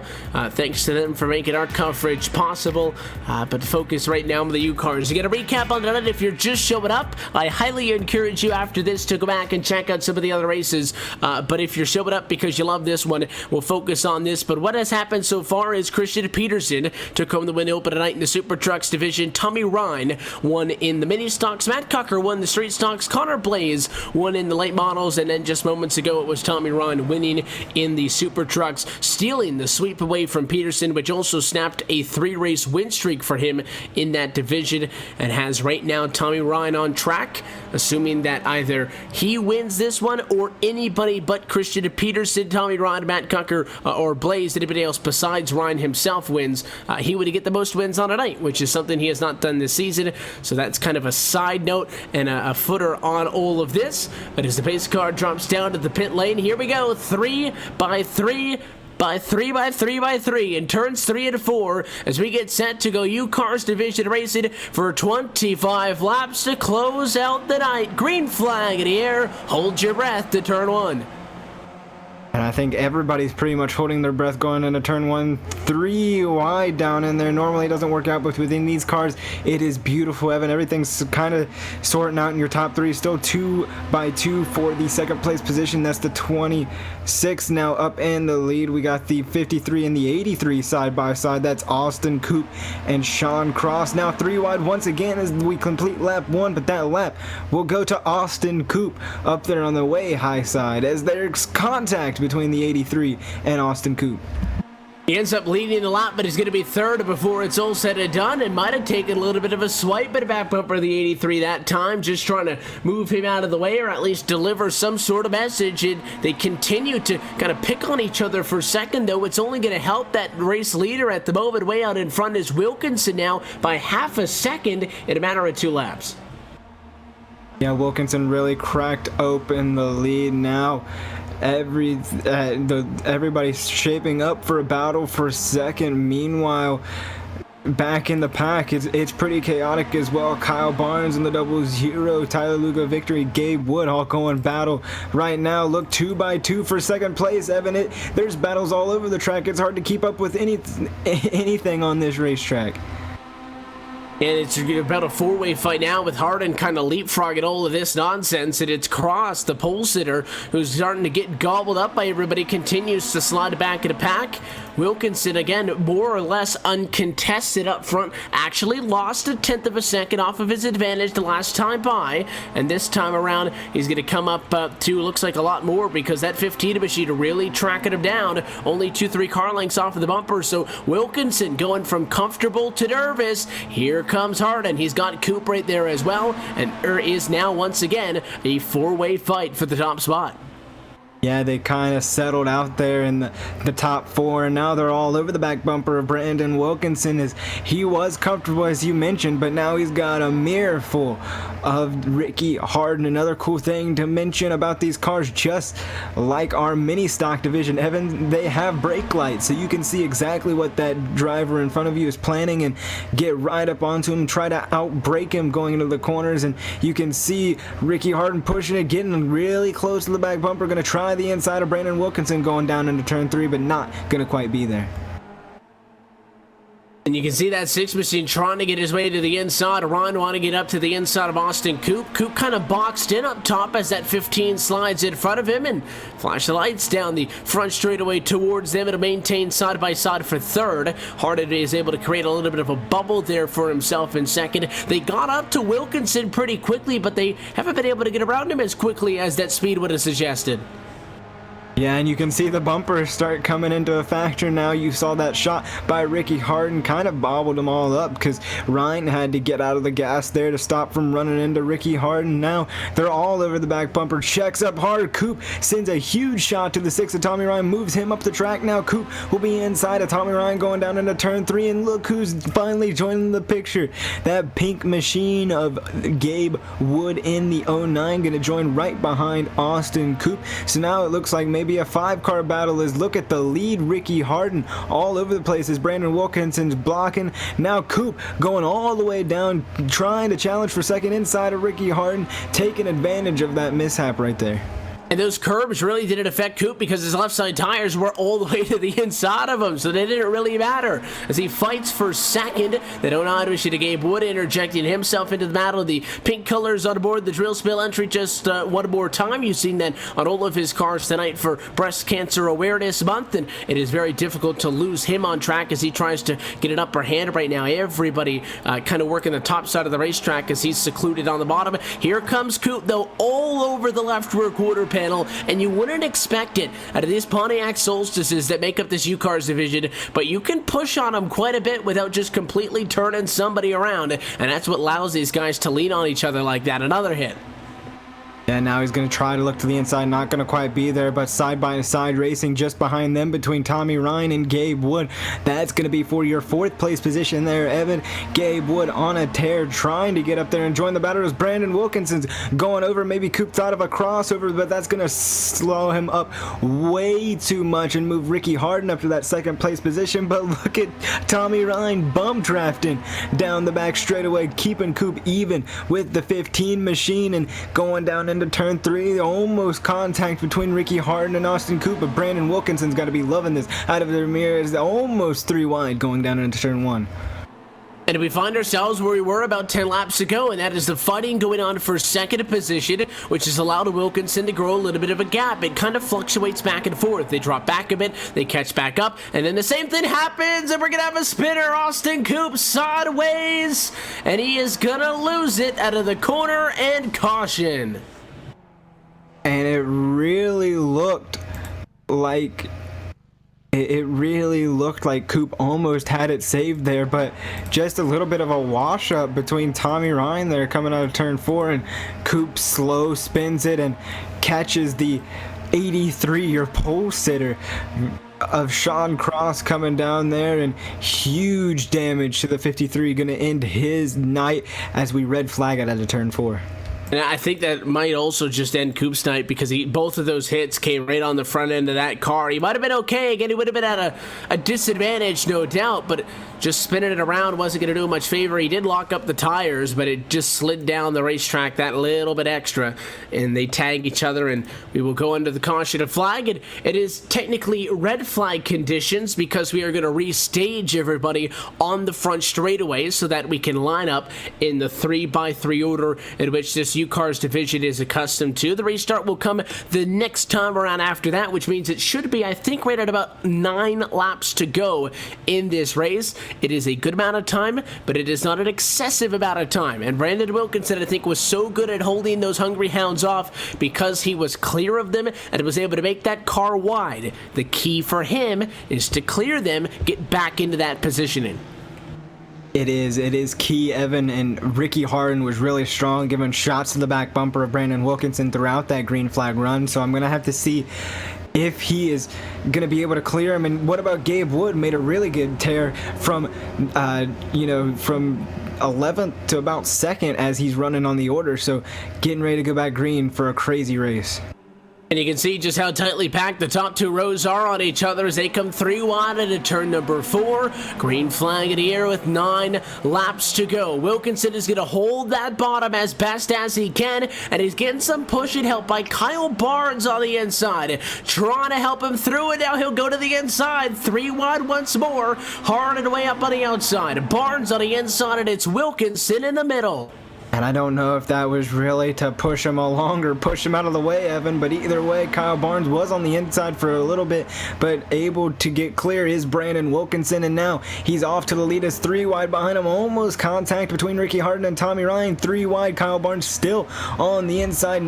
Nobody's giving an inch here. Gonna settle down to 2 wide as Kyle Barnes gonna try to get by Ricky Harden. Ricky Harden to the outside of Brandon Wilkinson. Now look at Tommy Ryan getting around to the corner. Kyle Barnes blocking the 09 of Gabriel Wood. So much stuff happening here in these first few laps of the restart. Everybody trying to get everything they can. And now we finally see some separation as Wilkinson maintains the lead. Harden maintains P2, and then it is Ryan 3rd, Barnes 4th, and Wood in 5th position. But here comes the 15, looking to the inside, and all the way to the grass goes Wilkinson to shut the door. If he pays any more attention to the 15, they might forget about everybody else. 5 to go this time, and another shot as that 26 will not let anybody near his inside. And I think it's just going to come down to how hard Ricky Harden is willing to push Brandon Wilkinson into it. I don't think Ricky Harden's going to take too kindly to those blocks that you just saw there down to the grass anymore, because Ricky Harden knows he is faster than Brandon Wilkinson. And there it is on the inside of Brandon Wilkinson going down to 3 and 4. This could be the opportunity that Ricky Harden needs. Going to quite be there, but no. Brandon Wilkinson going to clear him and maybe try to shut the door, but he's going to stay up there, going to give Ricky Harden the inside line, going back through. Never mind, there he goes down to the inside, going into 1. And that's impressive stuff for the 26 machine to fight so hard to protect that bottom, and then when you lose it, you defend top side. The 15 saw, though, hey, outside works, so Ricky Harden is going to give the top side a spin. 3 laps to go this time by, and he's going to keep a nose up there and make it a battle. Yeah, and look just below the inside there, Kyle Barnes, Gabe Wood gonna be back in this mix once again. The side-by-side battles really drew everybody in, but not too many laps to go here, Evan. We're gonna get the 2 to go popsicle sticks this time by. Everybody gonna try to get everything they can. Ricky Harden still trying to keep a nose on it, not gonna quite get there, get to the door of Ricky Harden, but still going side-by-side 1 and 2 for first and the battle for 3rd side by side. Kyle Barnes just there going through 3 and 4, coming to 1 lap to go. That fun battle for 3rd may even become a battle for 2nd, if not for the race win.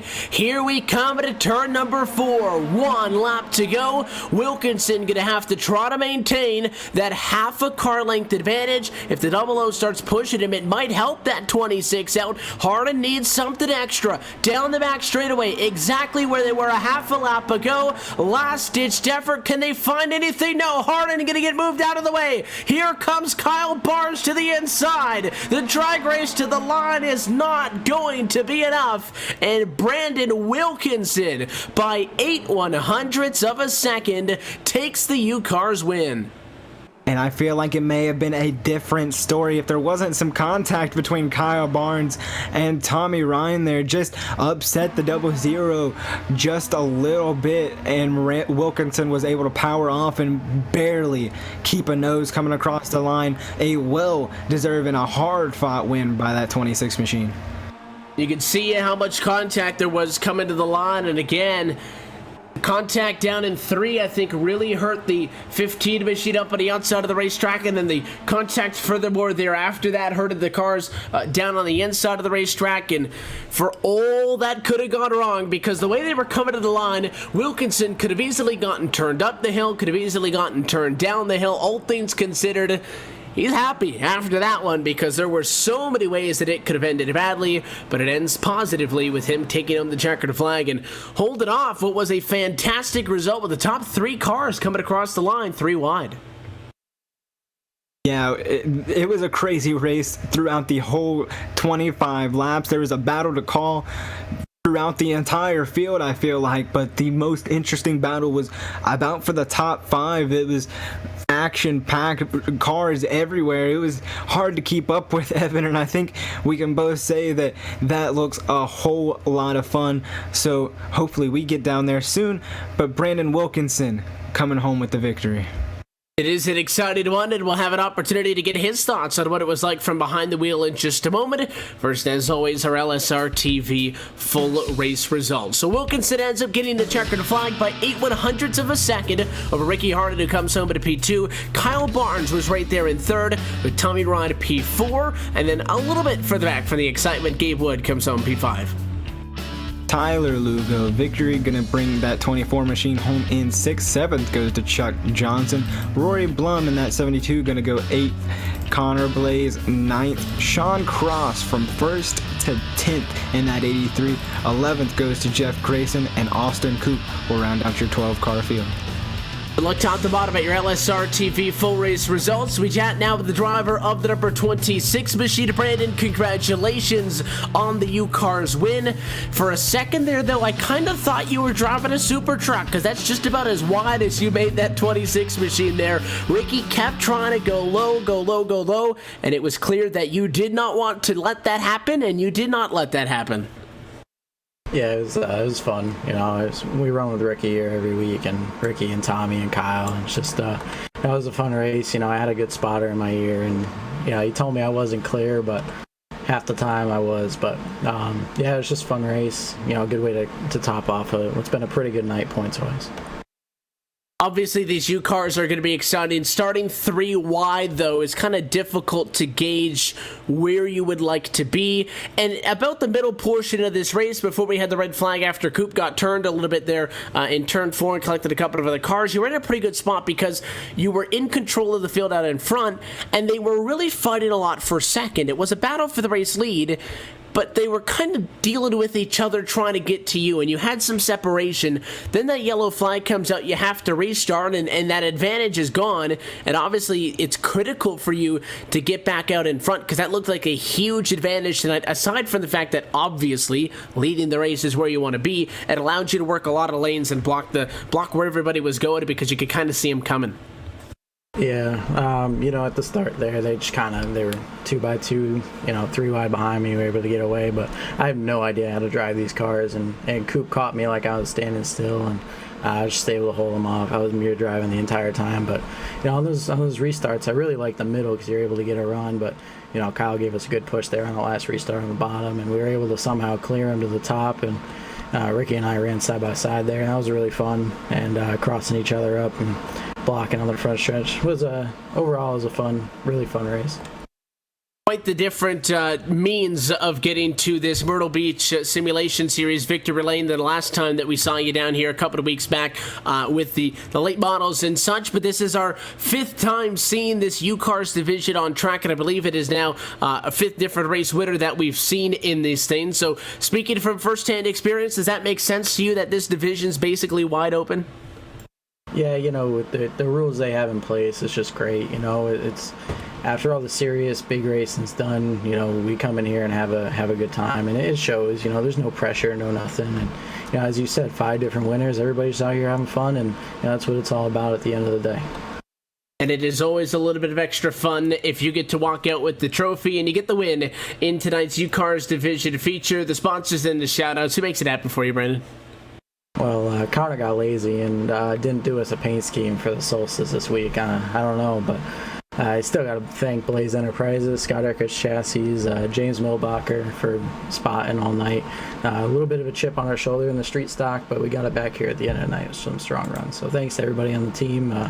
Doing a great job so far, and it's showing. It was fun to chat with you, Brandon. Again, congratulations once more. And going forwards, maybe we'll see if you guys could continue to dial this thing into the U-Cars and be the first person to snap that new winner every single time around streak. Or if not, wish you the best of luck in all of the other series, and we'll see you in 2 weeks' time when the series returns. Yes, sir. We'll be there.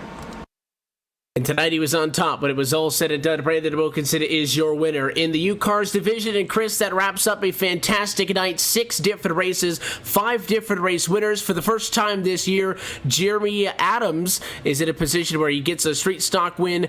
Gabe Wood gets a win a little bit earlier on as well. But the main story tonight, I think, is Tommy Ryan on top of it all. First time that he has won the most races out of anybody this season.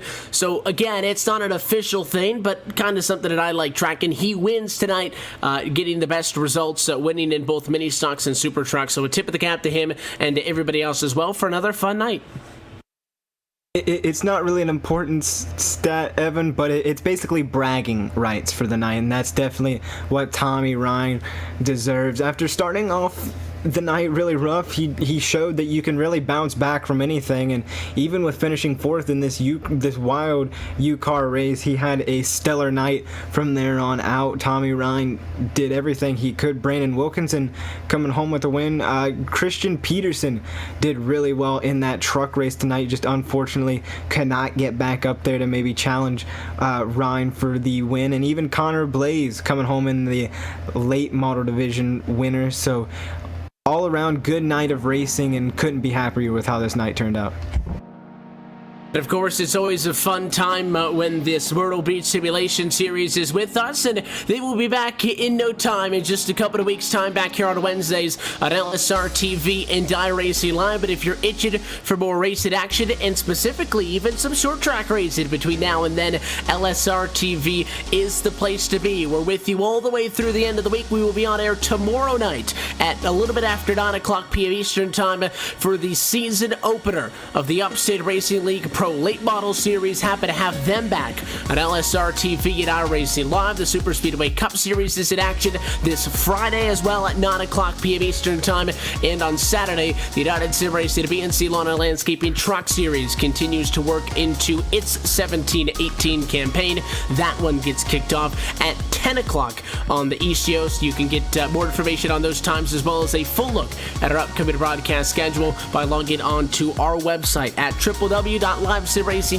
But the surefire way to stay up to date is by keeping up with us on social media. On Twitter, that is at LSRTV, and on Facebook, it is at facebook.com/LSRTV official. So until next time, on behalf of the entire team at Live Sim Racing LLC, for the folks behind the scenes and Laura Lawson, DJ Lyon, everybody else who makes it happen topside in the booth night in and night out, and of course for your team tonight. For myself, Evan Pasoko, for Austin Coop, for Chris Murdoch, and our producer Cisco Scaramuza, I want to thank you for tuning in and congratulate all our winners once more. Christian Peterson, Tommy Ryan, Matt Cucker, Connor Blaze, and Brandon Wilkinson adding to their win totals. They have an opportunity to do so once more in 2 weeks' time when the Myrtle Beach Simulation Series returns next Wednesday. The Cars Esport Tour back here for their season finale. Those races and all the races sanctioned by the Championship Esports Association can be found right here on LSRTV, your home for sim racing. Until next time, good night.